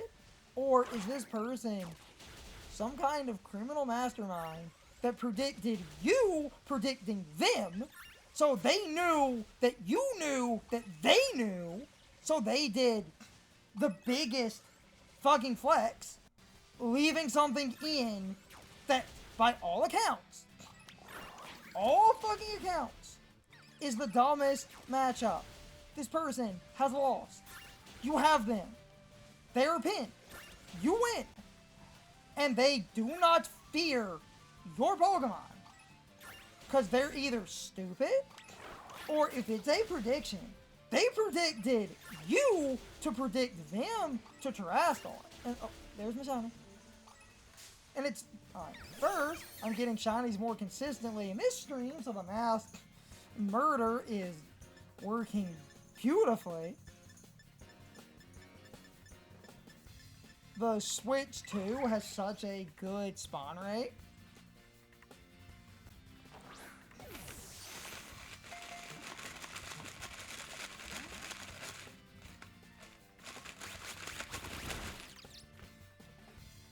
Switch 2 has a good spawn rate. So, I'm actually getting shinies more consistently, but like, going back to the Terra thing, while those kind of predictions are cool, and I'm not basically going to say those kind of predictions are not sort of hype, especially if what seems like someone being dumb is someone actually strategically making that risk.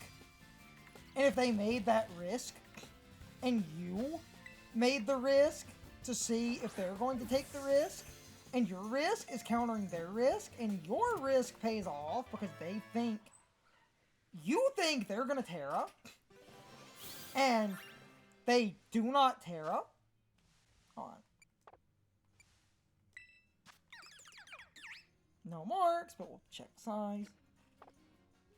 It's fine, but mass freaking murder is working out well. And I get to say, give me a minute to ramble anyway. Because people really love Terra talked about, oh, but it's so interesting. Oh, it's like, it's so interesting because it's such an, like, unique mechanic, because changing a type is super cool, and that makes the Terrastal super about, like, prediction and stuff. And this is actually one of the best mechanics, except, I'll just say it. If you like Terrastal, you like it because it's cheap. Because the reason the one person agreed with me, and basically, oh, that was right at the end of that meal, that's funny. Basically, the reason one person agreed with me and what they ultimately did end up saying is like, I'm right. I'm 100% right. Because Terrastal, it forces you to make bad decisions because those bad decisions are volatile, high-risk reads. Because every matchup becomes a... Yeah, going away. Okay, it's fine. Every matchup becomes a matchup where you have to make predictions. And it is way too hard to make predictions because any Pokemon could be any type for any reason. Since every type is valid for random nonsense, basically. Hold on. It's perfectly average. Nope. Like, it's one thing to think about someone's backline. You have a Pokemon that is weak to fighting. You also have a ghost type. Your backline being ghost means my fighting move might be a dumb idea. Which is also why I love Mega Lopunny and Scrappy, because that's, like, a good example, and I can admit my own kind of cheapness there. I like the kooky, you can't just swap in for free, because that, to me, is a different kind of risk. Because that gives me an advantage where you swapping haphazardly is dumb. And I do like predictions, and I get typing, and it's always fun to play around, try to make some predictions, but my whole stink with Terra, that's just too much to account for, because any Pokemon could be any type. And such a radical change makes every matchup an obnoxious mess, because as the one person basically did end up agreeing with and putting their own spin on, where they said, I'm basically right, because that kind of forces you to make constant safe plays. And safe plays are bad if they're constant.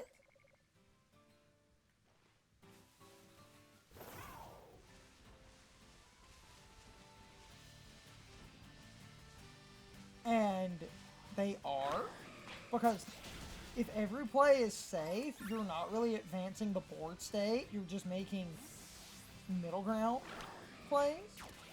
And if all you're doing is making middle ground plays, you're not making the kind of plays you need. Because middle ground plays are fine.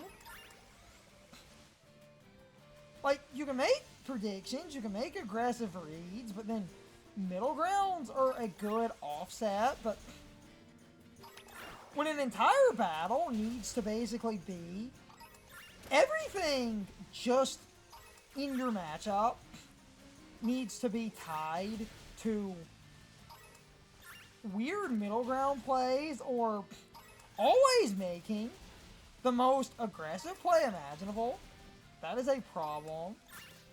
And I do like champions not having Terrastal, because then there's a lot more in champions. And I do need to try in certain matchups, because I'm always guilty of this as well. because I'm always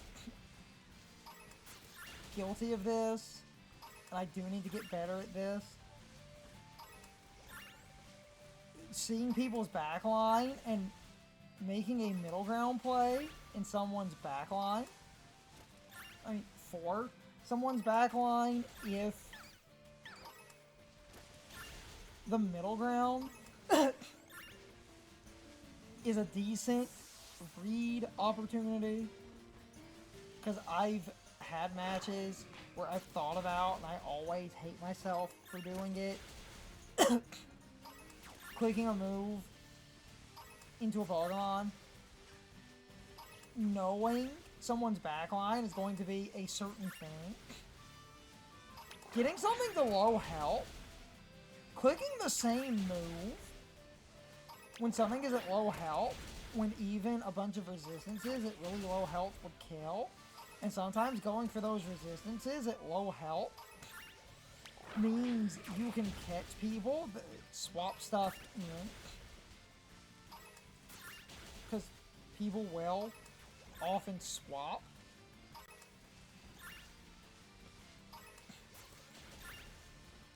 And I don't think middle ground plays and prediction is a bad thing, but everything in Pokemon being a prediction just irks me, because then, as I said in my long comment, it's like what was always tilting, even on the casual ladder with stupid Terrastal, is I'm basically forced to do stupid stuff.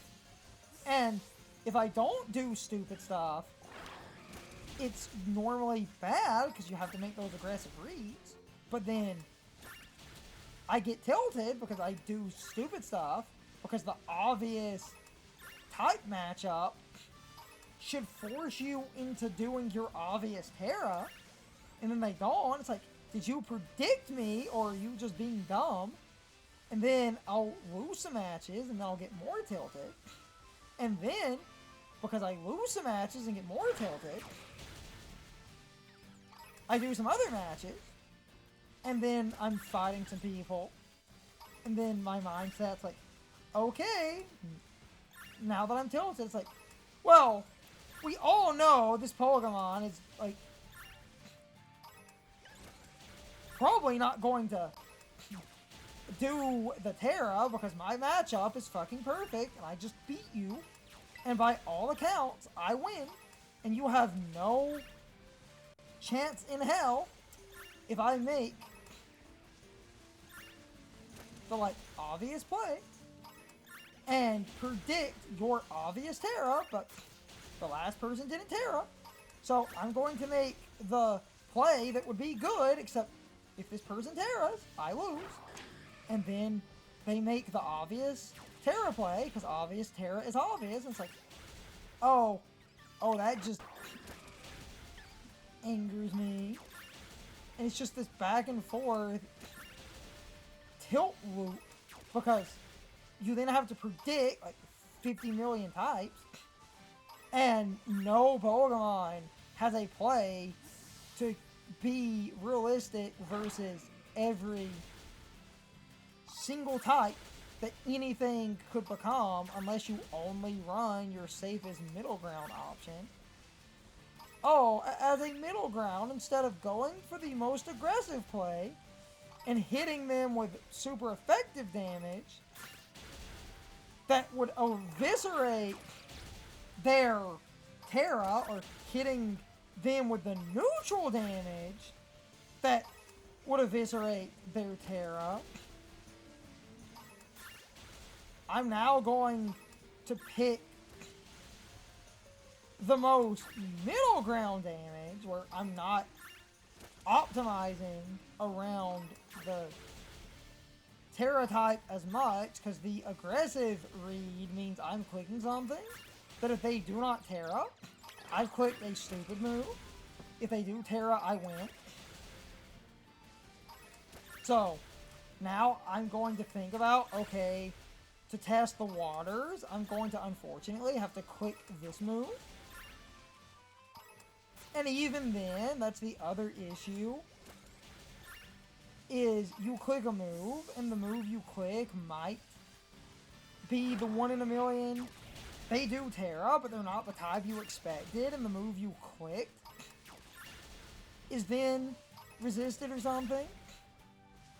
And then you just sit there, and you wonder if this person is running that Terra specifically because they knew in this one matchup that their opponent would probably think they might Terra,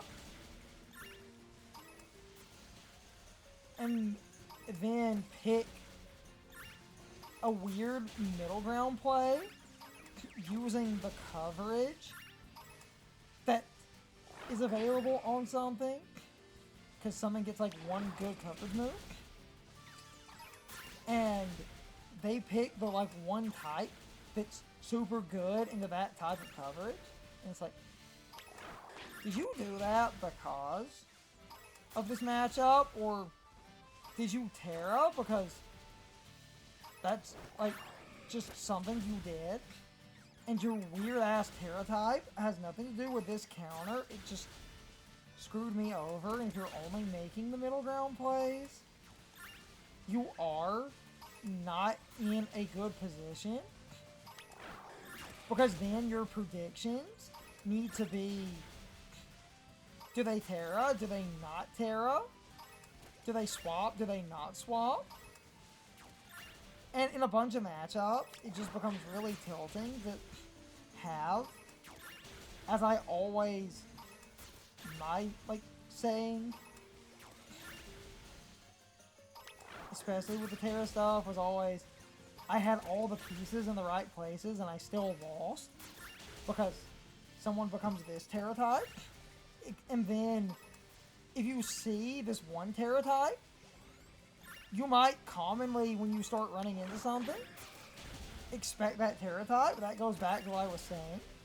Because you expect that Terra, someone knows that you likely expect this one Terra, and because they know you likely expect the Terra, their Terra is not the one you expect, because if it was, you could click this one move, and that one move would be okay.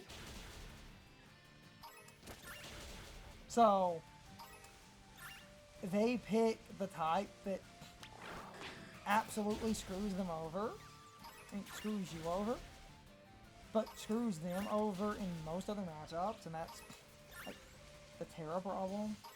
Just a back and forth fight of trying to make way too many predictions until the Terra comes out, but you often lose on the first turn because the Terra is often good enough for them to make a choice, you make a choice, and their choice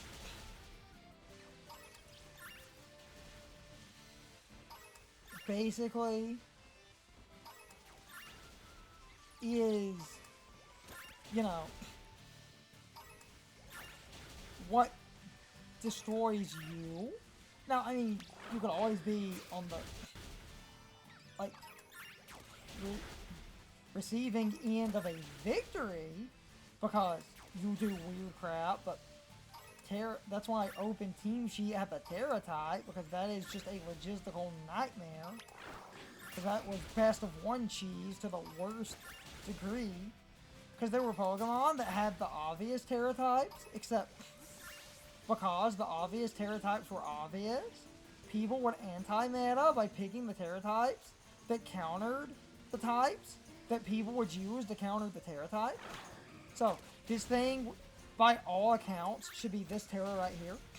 That's like the best Terra. We all know it's the best. So, you pick this weird Terra type because you know that everyone knows that this Terra type is the best. So, because everyone knows this Terra type is the best, your Terra type is kind of garbage. But that's best of one cheese, anti-meta nonsense. Your Terra type being garbage stops this type, and because it stops this type, that stops this Pokemon from using their coverage to counter the Terra type that you should be. So then you Terra, someone expecting the obvious Terra, sees you Terra, starts laughing, like, haha, I got you, bitch. You're obvious, predictable Terra. Why the fuck are you that Terra type? What the hell are you doing? And then it's like, okay, yeah, the murder party has literally got me more shinies in a day in half the time than I got 2 days ago. So, murder party win.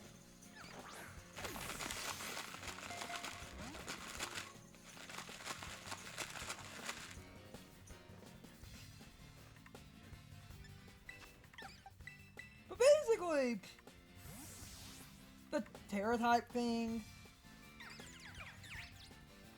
and again, my whole stink, like, predictions and stuff can be fun in their own right, but it just becomes a game of you now have to make the weirdest decisions every time. All because Pokemon could Terastal into this or that, and predictions are then hard enough to deal with because a random type change is often all someone needs to single-handedly, you know, destroy you. But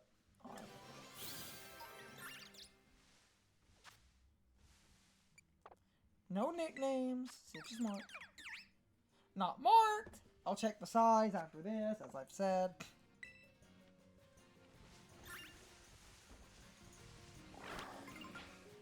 And that gives me an extra minute to not just repeat myself a lot, but just wrap up that little point because it was vindicating that someone agreed that Terra is a problem because there's too many variables. And that forces you to make predictions for every combination of everything, and that is just a mess.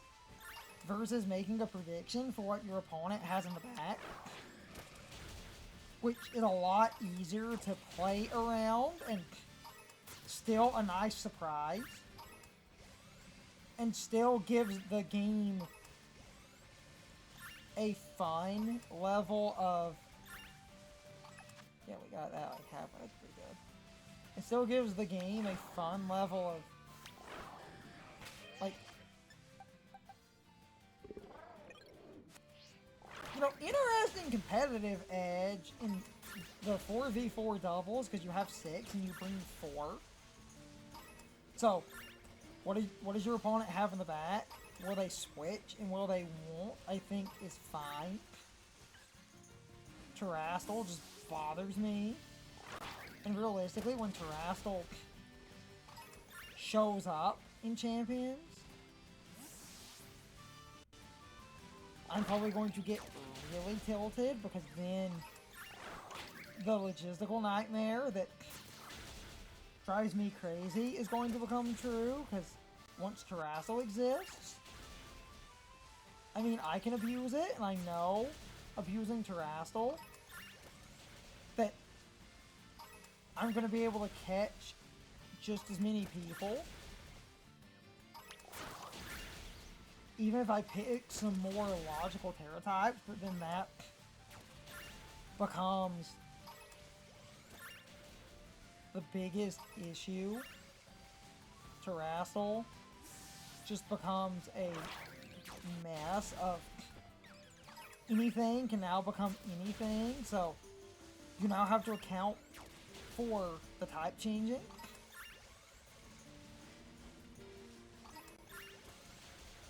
Which is annoying.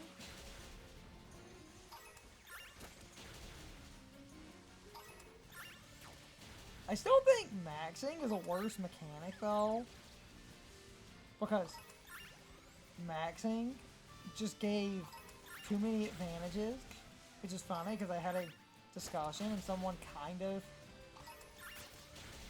didn't really get it, but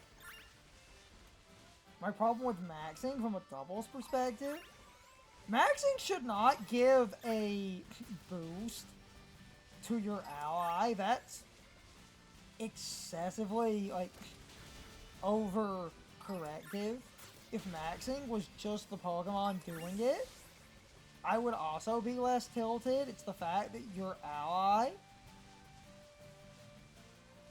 gets a boost, and that creates absolute bullshit, because the stat modifications are gained by your ally.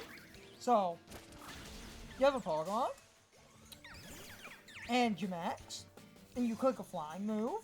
Flying gives you speed. So, because flying gives you speed, you're able to gain speed, but the thing next to whatever gains speed will also gain speed. And because maxing lets you get away with nonsense, people would run god-awful moves to literally abuse maxing, and then have a Pokemon that is honestly kind of inconsistent and worthless. But if that one Pokemon can damn near defeat an entire team on its own, it does not matter. And that was the thing about maxing, because max moves can't miss. So you can run the dumbest moves in the game that you would never see in a serious competitive match, just because that move is the type you need for maxing. Cinderace is kind of funny because a lot of people would run Bounce on a Cinderace, and you would seriously never run Bounce, because Bounce is kind of garbage, because it's a 2-turn move, and if anything has Protect, all they need to do is Protect. On the turn, the Bounce would hit, and your Cinderace can effectively never hit anything. But if Cinderace is a max set, Bounce becomes a max Airstream. So now Cinderace gets this overpowered nonsensical flying move. And so does its partner. So now Cinderace, because it's fast, and here's the thing about maxing, and what makes maxing so cancerous.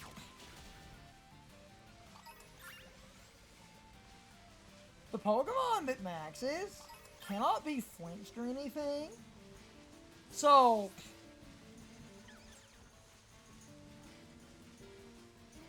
all you need to do is max a Pokemon, because you cannot be flinched or anything. Once you max, your max Pokemon can gain speed on your team. And the speed your max Pokemon can gain can often be super obnoxious, where you could stop your opponent from having really good speed control as easily.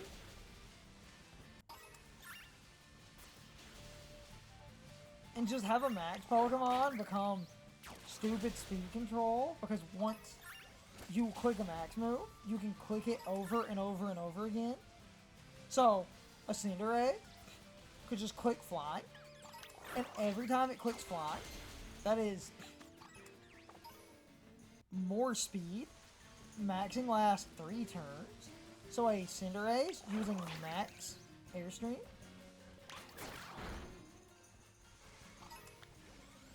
can gain 3 stages of speed, but the thing next to the Cinderace will also gain stats.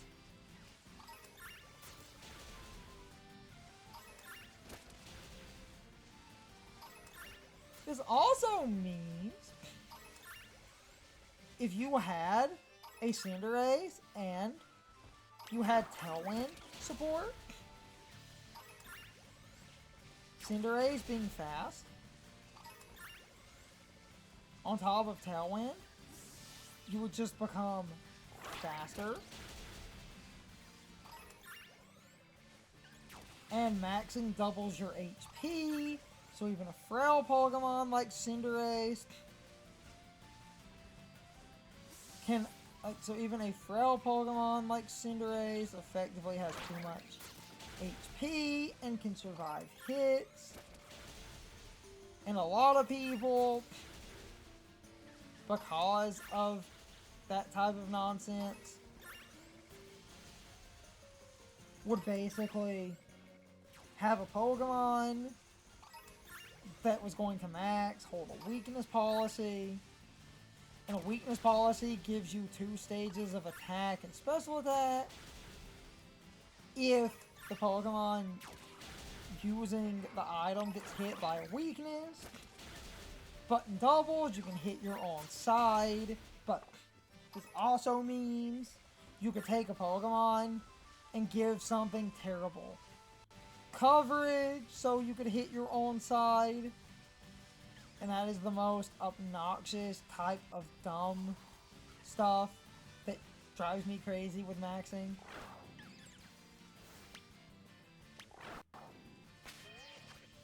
Because that also shouldn't be as useful and as free as it is.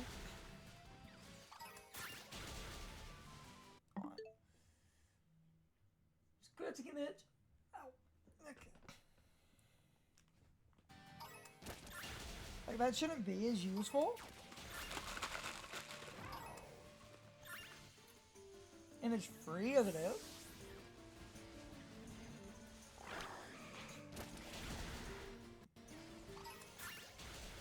Because I hate single kind of dumb, like, burst damage type gimmicks that basically means you're gonna make a Pokemon, and the Pokemon you've made is terrible, because the terrible Pokemon that you made only exists to do one thing, which is basically get the good Pokemon to gain a, like, weakness policy.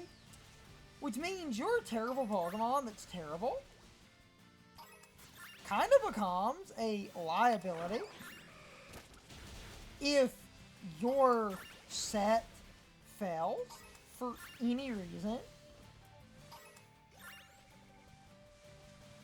Because this thing is so hard committed to the dumb gimmick of being useless to activate a weakness policy, like running a physical attacker with Surf so you can hit your own side so that they can't redirect.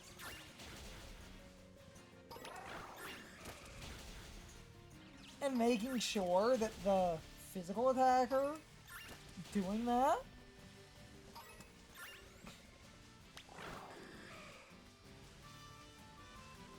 basically doesn't do a lot of damage. Like, some weird stuff gets Surf that you wouldn't expect, because in a serious competitive match you would never put Surf on this Pokemon or that Pokemon, but you're doing it because you can hit your own team. You use a weakness policy, you can hit your own team. And now that you've hit your own team, you've activated a weakness policy.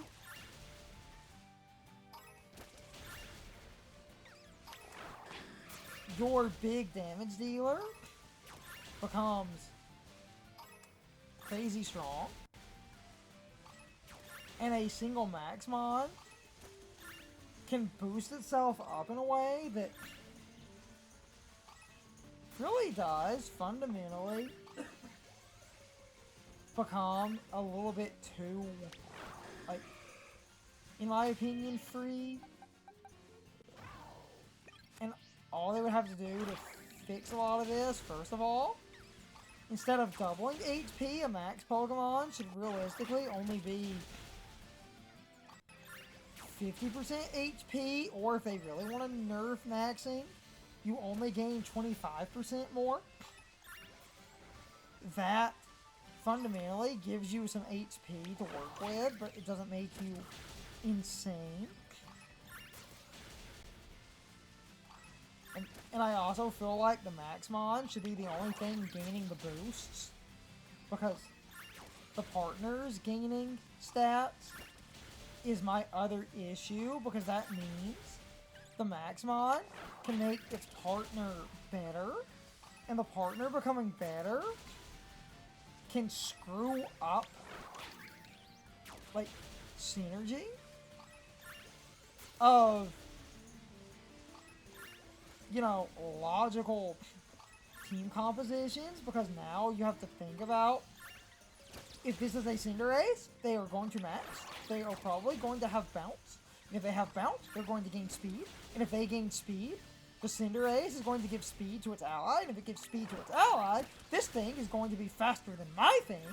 So, if Cinderace leads this one way,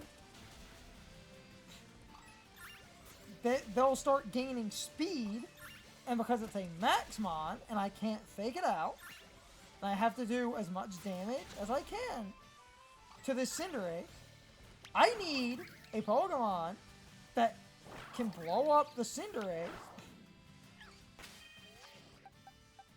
which usually means you need a Pokemon that you can max, and then that means you need a Pokemon that you can max. And it also generally means to start getting the jump before things get out of hand. You need a Pokemon you can max next to something set in Tailwind, so that your max can blow up their max.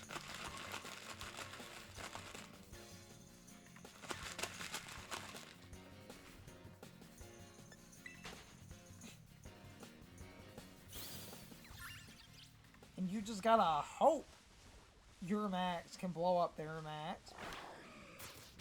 Because if it can't, you lose. A battle, it was a casual battle, and I wish I'd recorded it, because it was really funny.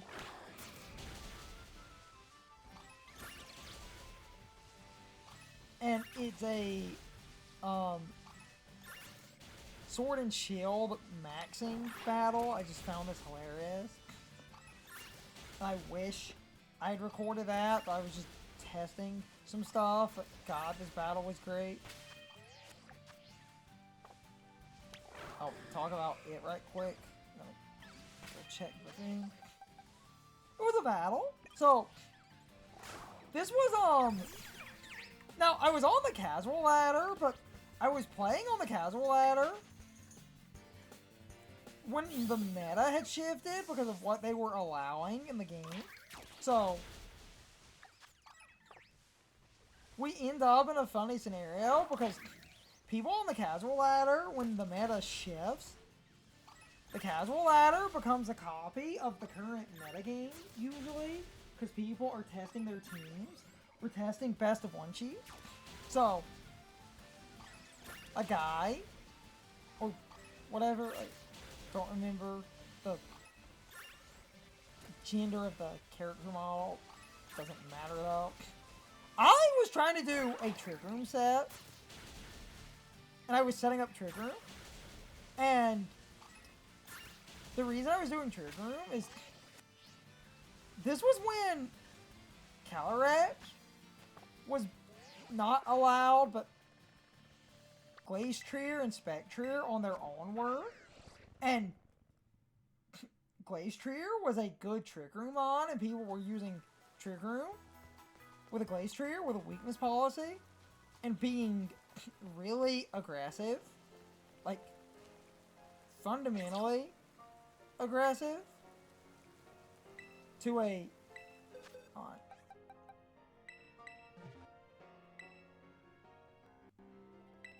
I love that all of these are about the same. So, it was a Trick Room. I was doing Trick Room, but instead of Glacier, I was using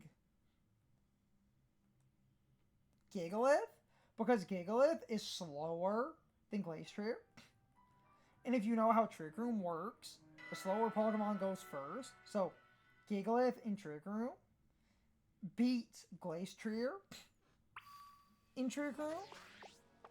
So, I was just running Gigalith because a Gigalith was a good Glacier counter, especially with a weakness policy.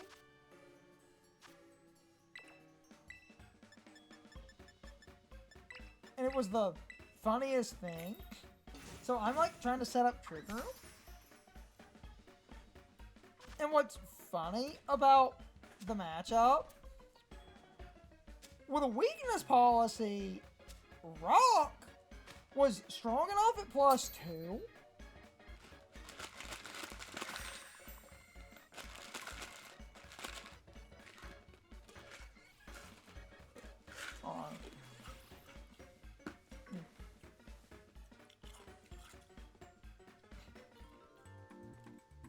Rock at +2 was strong enough to beat Gigalith. Rock from neutral. Rock at +2 was strong enough to beat Glacier. Generally, Rock from neutral had some chance of doing that. But normally, because of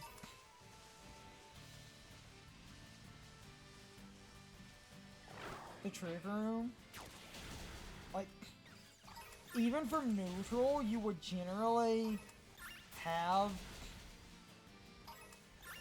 high odds of winning.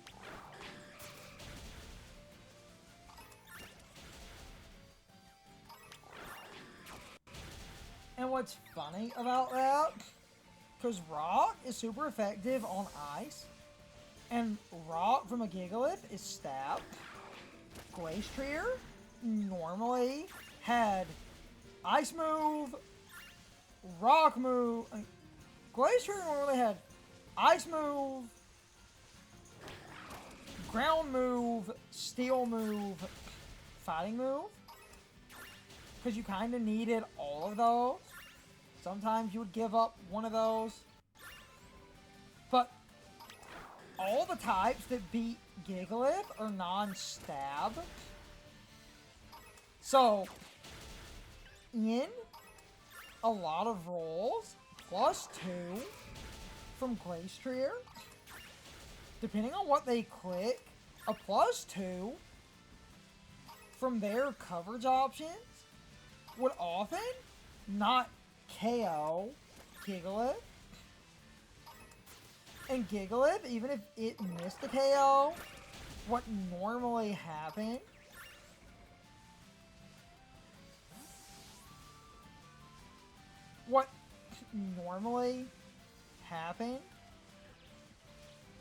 was basically like, if you miss a KO, they'll get a weakness policy, and normally, depending on what they click, they could KO you in return, and if you lost a max Pokemon and they didn't, all you would need to do for the obvious matchup is make sure your backline had stuff that was faster in Trick Room than Glacier. So a good backline in a lot of cases was Torkoal, but because Gigalith sets up the sand,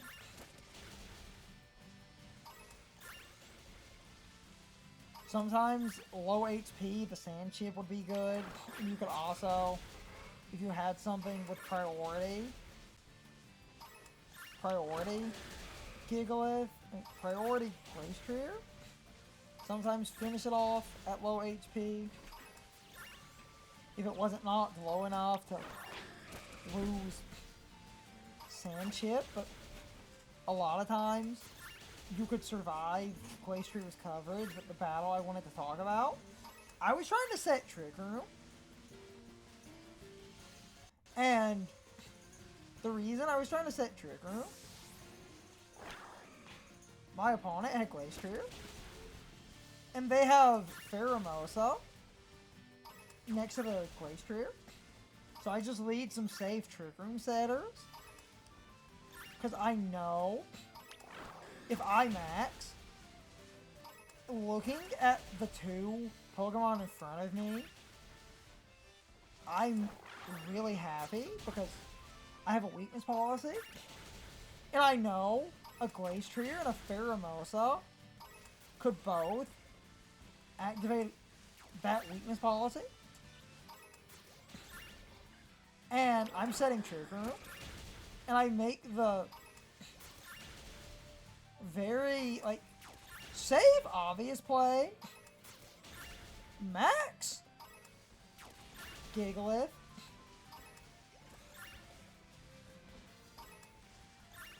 Started setting up Trick Room because I knew the Pheromosa and the Glacier couldn't easily stop Trick Room from being set up.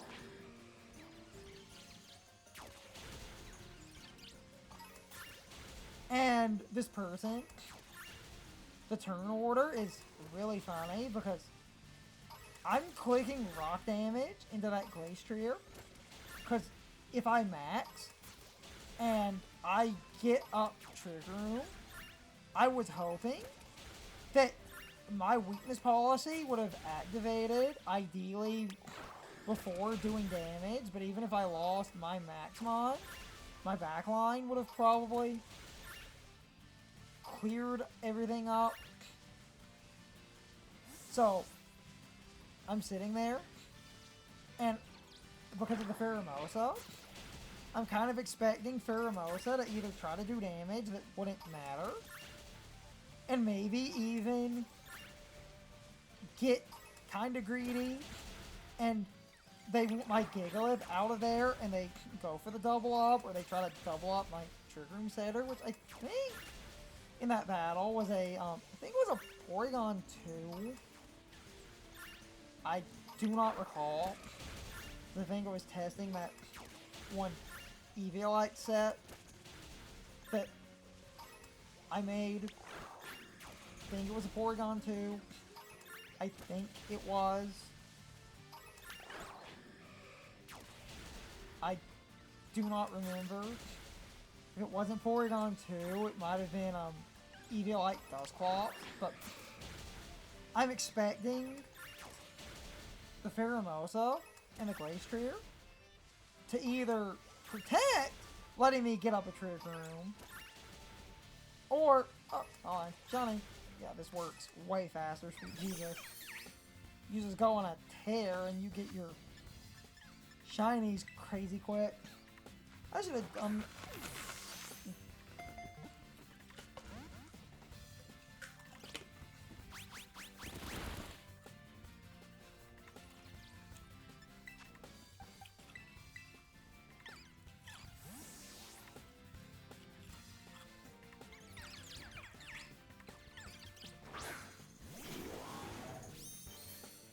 I should have done the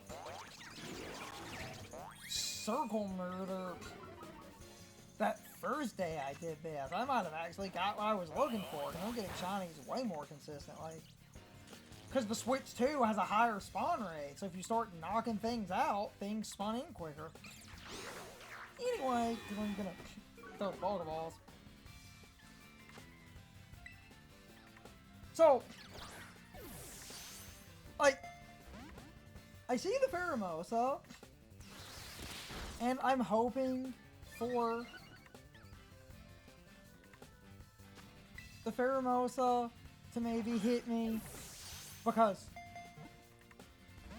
Pheromosa is, it's fighting bug type, and it's faster. I might hit this thing again. Then, like, you know, it's faster than Glacier. And Pheromosa, by design, is a Pokemon because its attacking stats are really good. Attack and special attack on a Pheromosa are both insane. If you don't drop Pheromosa's stats, because Pheromosa is crazy frail, let's see if she's marked. She might be. Oh! She's marked, and the thing, that title, I think means I got another uncommon mark, which is really funny to me. So so my hunt is over. I will run out the sandwich though. But I do want to see what her mark is.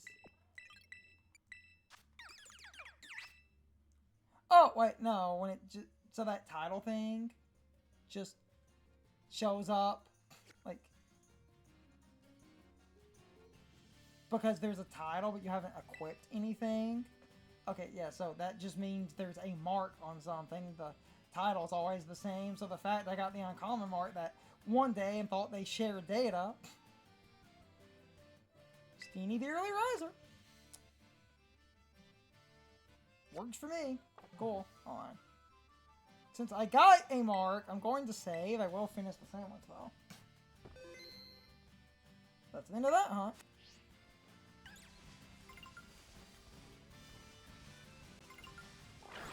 Nice. So, at the end, I'll check the size as well for shits and giggles, and then I'm going to end stream. And before I cut the game off, I might play on my own, do a couple of raids right quick.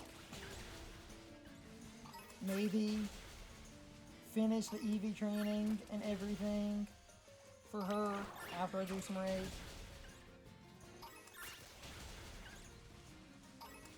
But I can finish that story I started that I got kind of distracted and didn't finish. I got a mark. I'm just looking for any mark.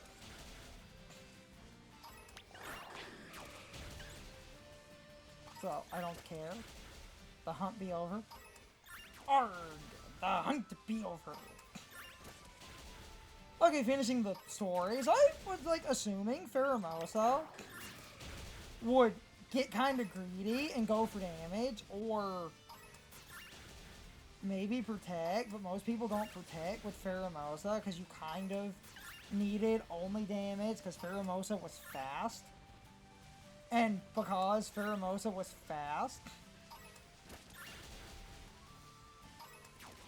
Pheromosa could usually run a Focus Sash, so it could live a hit anyway. Go for damage, because Pheromosa's attacking stats are so high. Uninvested Ice Beam on a Pheromosa was often good enough to defeat things weak to ice, like Salamence and stuff like that. Garchomp, Dragonite, you know the ones. So, I see a Pheromosa, I'm expecting either double target my Gigalith, or someone might protect. Because I remember thinking, oh, they're probably not going to, like, you know, matter all that much, and if they double into Gigalith, that's not going to fully matter. Because I knew maxing with a high defense and the double HP at that point, I would definitely be able to survive. But then the Pheromosa clicked Speed Swap. And when they click Speed Swap, I'm laughing my ass off. Because Pheromosa, like, Speed Swap swaps the speeds of the Pokemon in the interaction. So Pheromosa gave its speed to the Glacier. And the reason I'm laughing my ass off, I see that happen and I know I'm clicking Trick Room. I'm like, oh, this is great. I'm probably gonna get Trick Room up.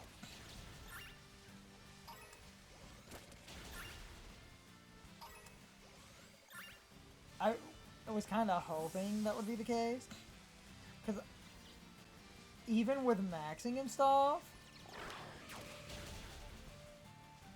Pokemon maxing, unless they activate their own weakness policy, normally couldn't stop, like, Eviolite, Dusclops, and Porygon 2 from setting up.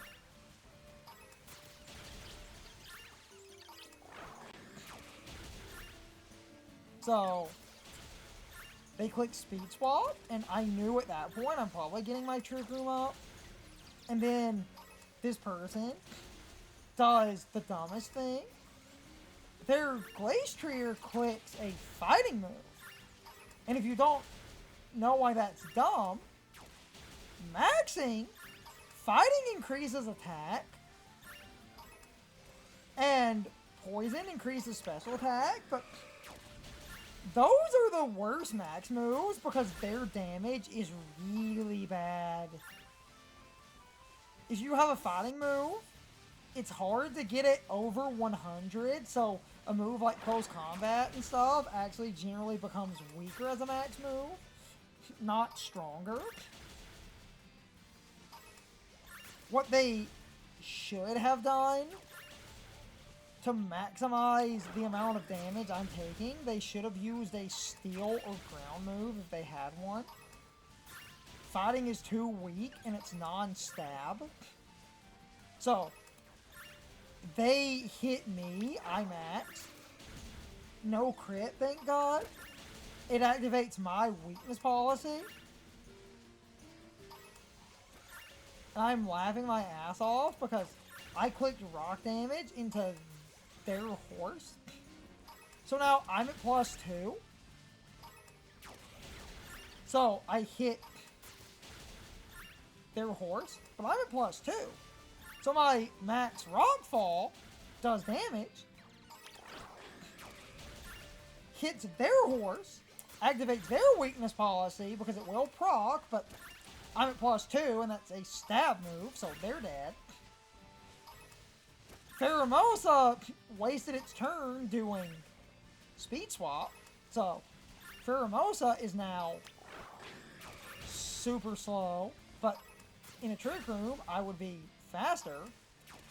And this is why I wish I was recording, because I swear as soon as that person watched their Maxmon get blown up in one hit, I'm pretty sure they rage quit. I remember this person rage quitting. And it was just so funny because I just went aggressive. And I was just running that kind of Trick Room comp because it was an anti-meta set. Because at the time, everyone was testing Glacier. Not the Fusion, because the Fusion wasn't allowed in competitive on rank. So people on casual just didn't use Ice Rider. Unless people on casual were using Ice Rider to be a dick, but because the regulation had just happened, everyone was testing stuff. I just find the best of one cheese speed swap story hilarious because I'm getting Trick Room, I have a max mod, I'm at +2, their max is dead. Pheromosa becoming slow would be bad for it. Because if you protect, max moves go through protect. So, Pheromosa would have been bad if I had targeted into it.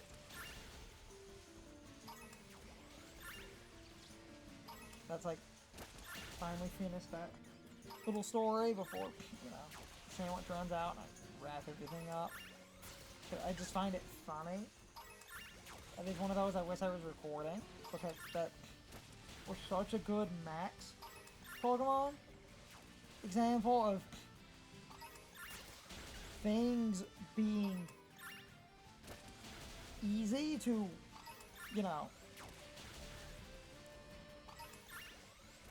counter, basically, because I was using someone's point where they're like, Gigalith in a Trick Room is slower? then like Gigalith and Trick Room is faster than a Glacier because it's slower than Glacier. It has about the same bulk, debatably more because rock types get 50% special defense in a Sandstorm.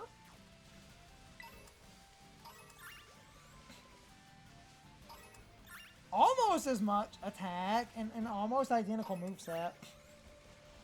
Only difference is you run Rock, and if you're doing Trick Room and you're maxing, Rock doesn't matter as much because you can have a Rock type with an inaccurate Rock move.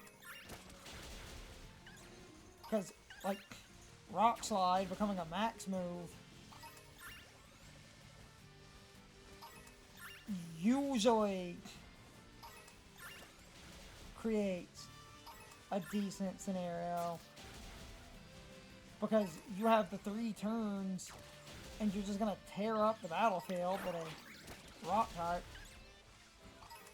And usually by the time you run out of max moves, you've probably, especially if you're just trying to gain longevity, if you use a fighting move, you gain more attack. If you use a steel move, you gain defense. If you use a ground move, you gain special defense. And if you're next to a Pokemon like Porygon 2 or Dusclops, remember your partners gain stats too. So you start giving defense and special defense to a Porygon 2 and a Dusclops. Even if Trick Room runs out, you're often able to get Trick Room back up. Because breaking through a Dusclops or a Porygon 2 at that point is damn near impossible. Can't do it.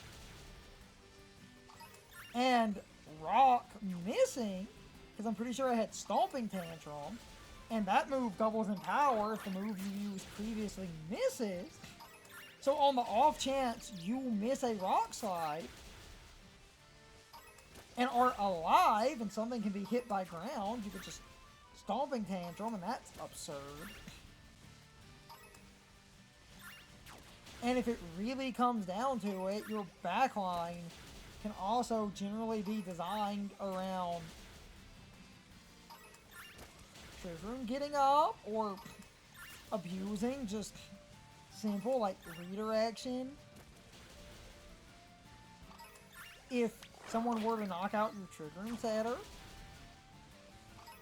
and then you abused redirection, and the Gigalith does damage. And if the Gigalith does damage and Trick Room isn't up, but you redirect the way damage, Gigalith might survive even longer.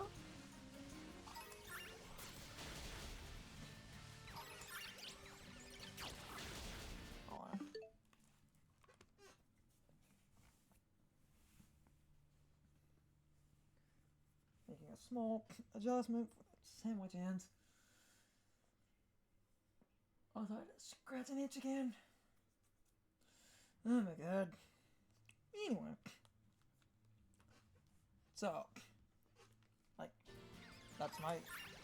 I do love, even if I go on a while, it's kind of rambling about silly Pokemon things.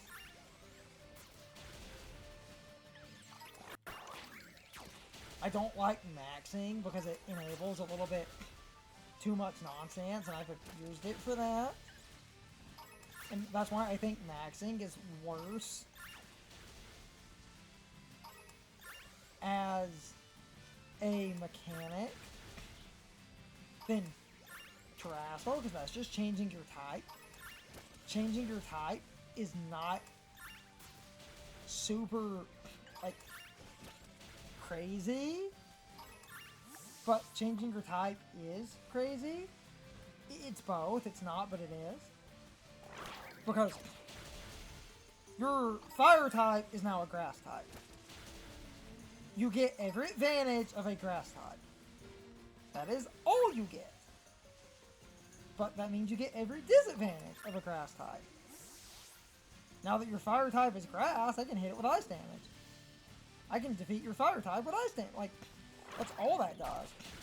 Maxing, you double in HP, you can't be flinched, your moves can't miss, even if it's reduced, they break through Protect.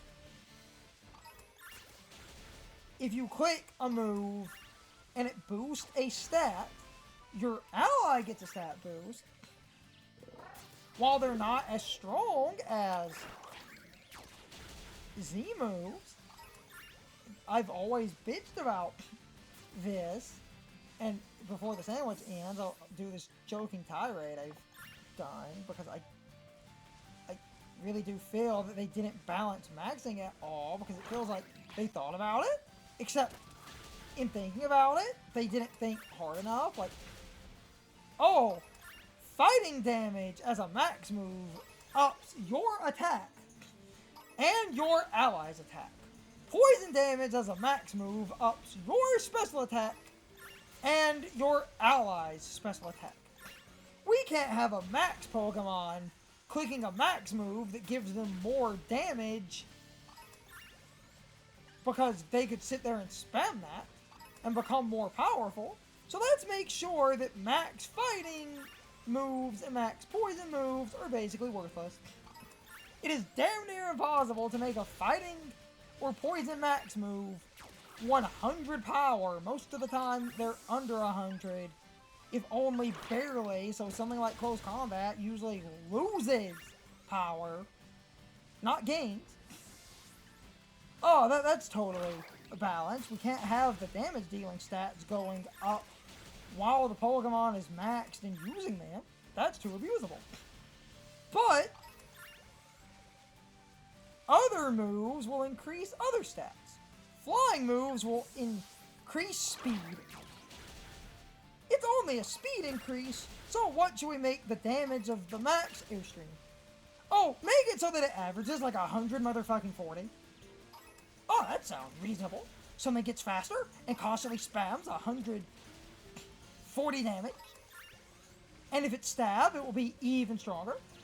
Spamming a move that is stronger than a move like Flare Blitz with no drawbacks that makes you faster, that's totally allowed. But you can't spam fighting and gain attack. That's too broken. And then ground is the same stupid shit. You get special defense. Steel is physical defense. Same stupid shit. While they're not as strong as, like, Z moves. When can a Pokemon, unless it is funny multipliers like a Sylveon using Hyper Beam and Pixelate, like, when can you, and even that raw damage has drawbacks because of how Hyper Beam works. Like, when does a Pokemon ever casually get to pull like 140 damage out of its butt for no reason? What, like, really think about that. Think about the risk reward in Pokemon, where if a move is 120 with okay accuracy, it usually has okay accuracy because there's a disadvantage. Flare Blitz has 100 accuracy, but Flare Blitz does recoil. Close Combat has perfect 100 accuracy, but your defenses become weaker, meaning after close combat, something can hit you harder. You want a move like Hydro Pump, which is 110. That's shaky accuracy, because Hydro Pump doesn't have a drawback. Thunder is also 110. And Thunder ignores accuracy checks in the rain, but if there's no rain, Thunder is shaky.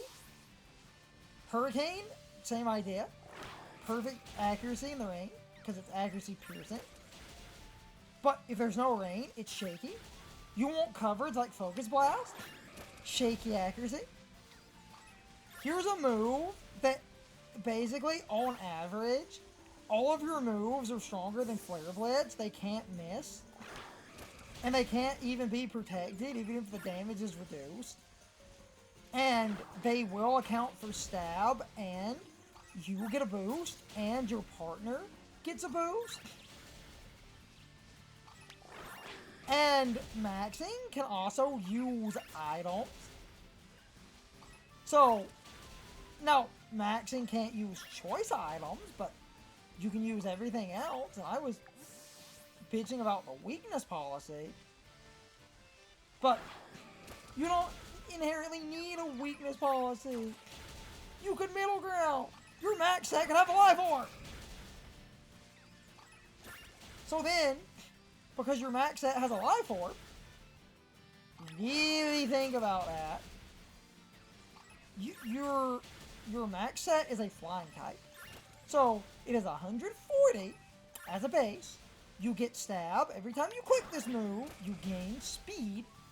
You have a life orb, so that's the 30 extra % on the damage. If you hit super effective, that will double. You can click this move until your max is over. This move ignores protect with a small damage penalty. And it buffs the partner next to the max Pokemon. And your max Pokemon has double HP, so even if you're taking some Life Orb chip, does that really matter? Because your flying move, on average, is probably going to be 140. With no drawbacks. 20 points stronger than Flare Blitz. No drawbacks. And they looked at their design, thought being able to click fighting damage and gain attack, or poison and gain special, was too broken, which also means, because fighting ups physical, special attacking fighting types and physical attacking poison types are basically really bad, because that means if you're a physical attacking poison type, you're upping special. Then the partner boost is super useful, because then it's going to boost something, because it's not boosting you. Since poison will always boost special, but then fighting always boosts physical, so if you're over. I do want to check the size.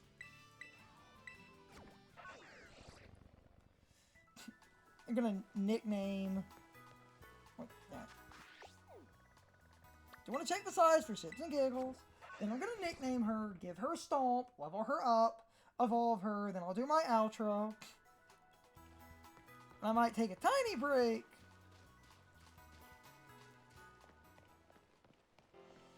for a minute before slotting back into this game so I can do some raids to get my shit back and maybe Eevee train.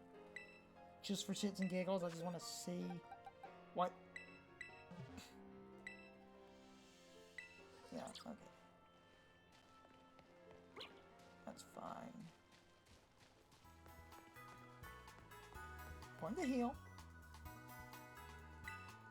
Going to nickname. Going to do the stomp thing. Going to save. Going to do an outro. The hunt is over. Because the most common marks you'll see, if you're not looking for a specific mark, are those time of day marks. Oh my god. I just noticed that. Holy. Ah, you kinda missed the... Yeah, you kinda missed the shiny, and I just noticed she's adamant. I'm gonna evolve this thing in a second. Got her like 15 minutes ago.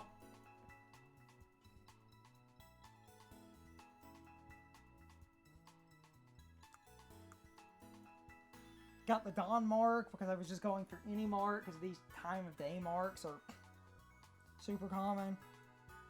I just noticed she's adamant, which is funny because I wanted adamant because I was using stuff in champions. I know you can edit like Pokemon and champions, and nature mints exist, but you know, It's just kind of funny. She is adamant.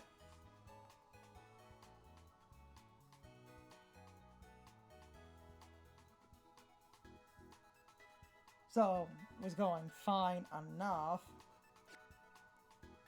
Do a nickname in a second here.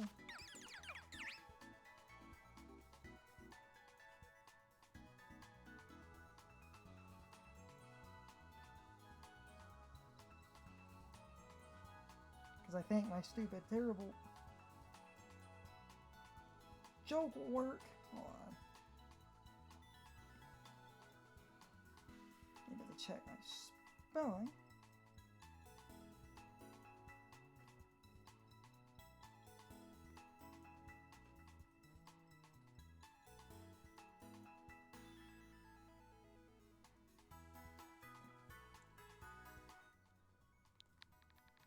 Then we'll evolve her.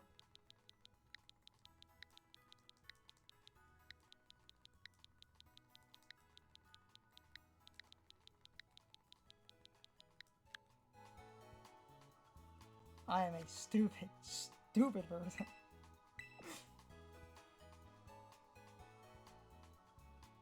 Alright. Gonna readjust my team for the other crap I was doing.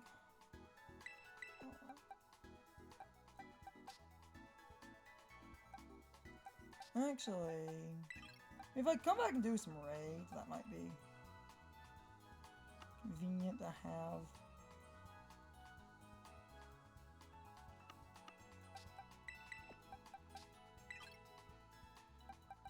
But I do want to evolve her.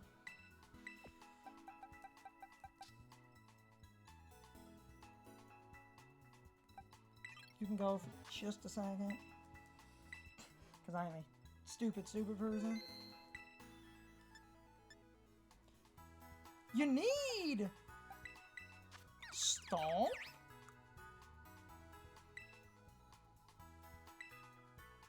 And she's kind of a low level, but that's fine. I just need to use like 2 large.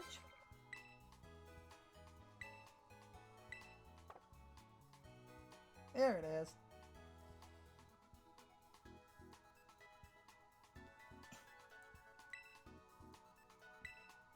Kind of locked in because the hunt is over since I got what I needed, and I'm also kind of hot right now. If the hunt was going to go on longer, I would have started running a fan. I was going to probably take a break in a minute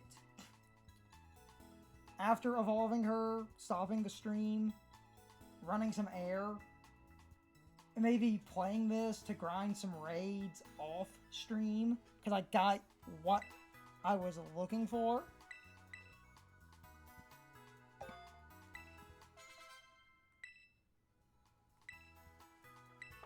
Because I'm sitting here kind of sweaty. Booyah! Oh, hell to yes.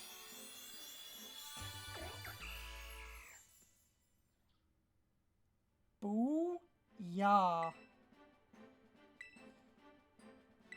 Oh yeah. Dropkick. She's gonna be for champions, because I'm gonna have to Eevee her later.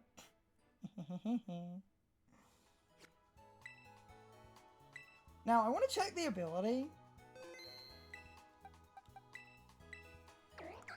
Yeah, Queenly Majesty. Okay, sweet. No Eevee training, because of course not.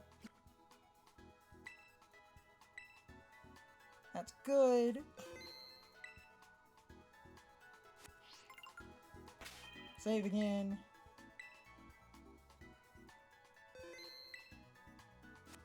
And... okay. Alright. Save one additional time, because I'm crazy. Seriously about the sweating, though? I saved multiple times. Even if I get back on the game privately in a couple of minutes. I wanted to run some air in here. But I got the shiny.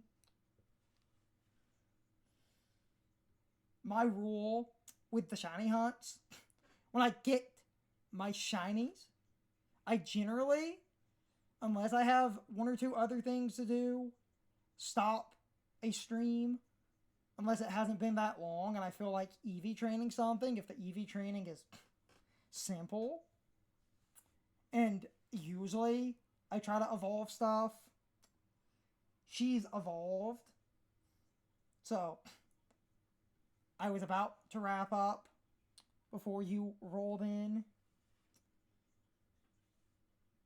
Because I just got that shiny. I got a mark. That is my thing. And I want a small break. Anyway, if I pop back up for a stream to test some stuff, what I might do if I pop back up is stream some raids to see if I can run the internet and stream at the same time. I might pop back up for a test, but I need some air before then because I am sitting here wiping sweat off as I was trying to end. So I might be streaming for a tiny bit while I do some random raids and maybe EV train her and finish the other set from my birthday stream. But with that said, kind of a rambly point there, but I was seriously getting kind of hot. That's why I wanted a break anyway. Whether I do some stuff off stream or not, I definitely want some air at the very least.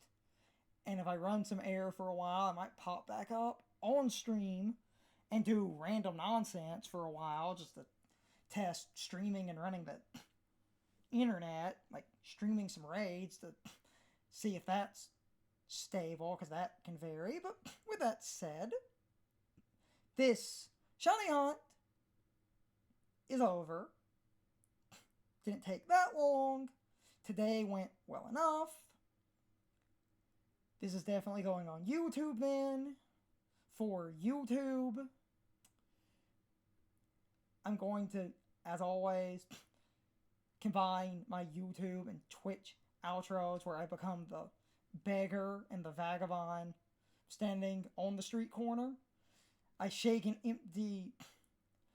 flip over an empty hat, shake a cup of change, and I have an empty guitar case. Like, comment, and subscribe. That's the YouTube version.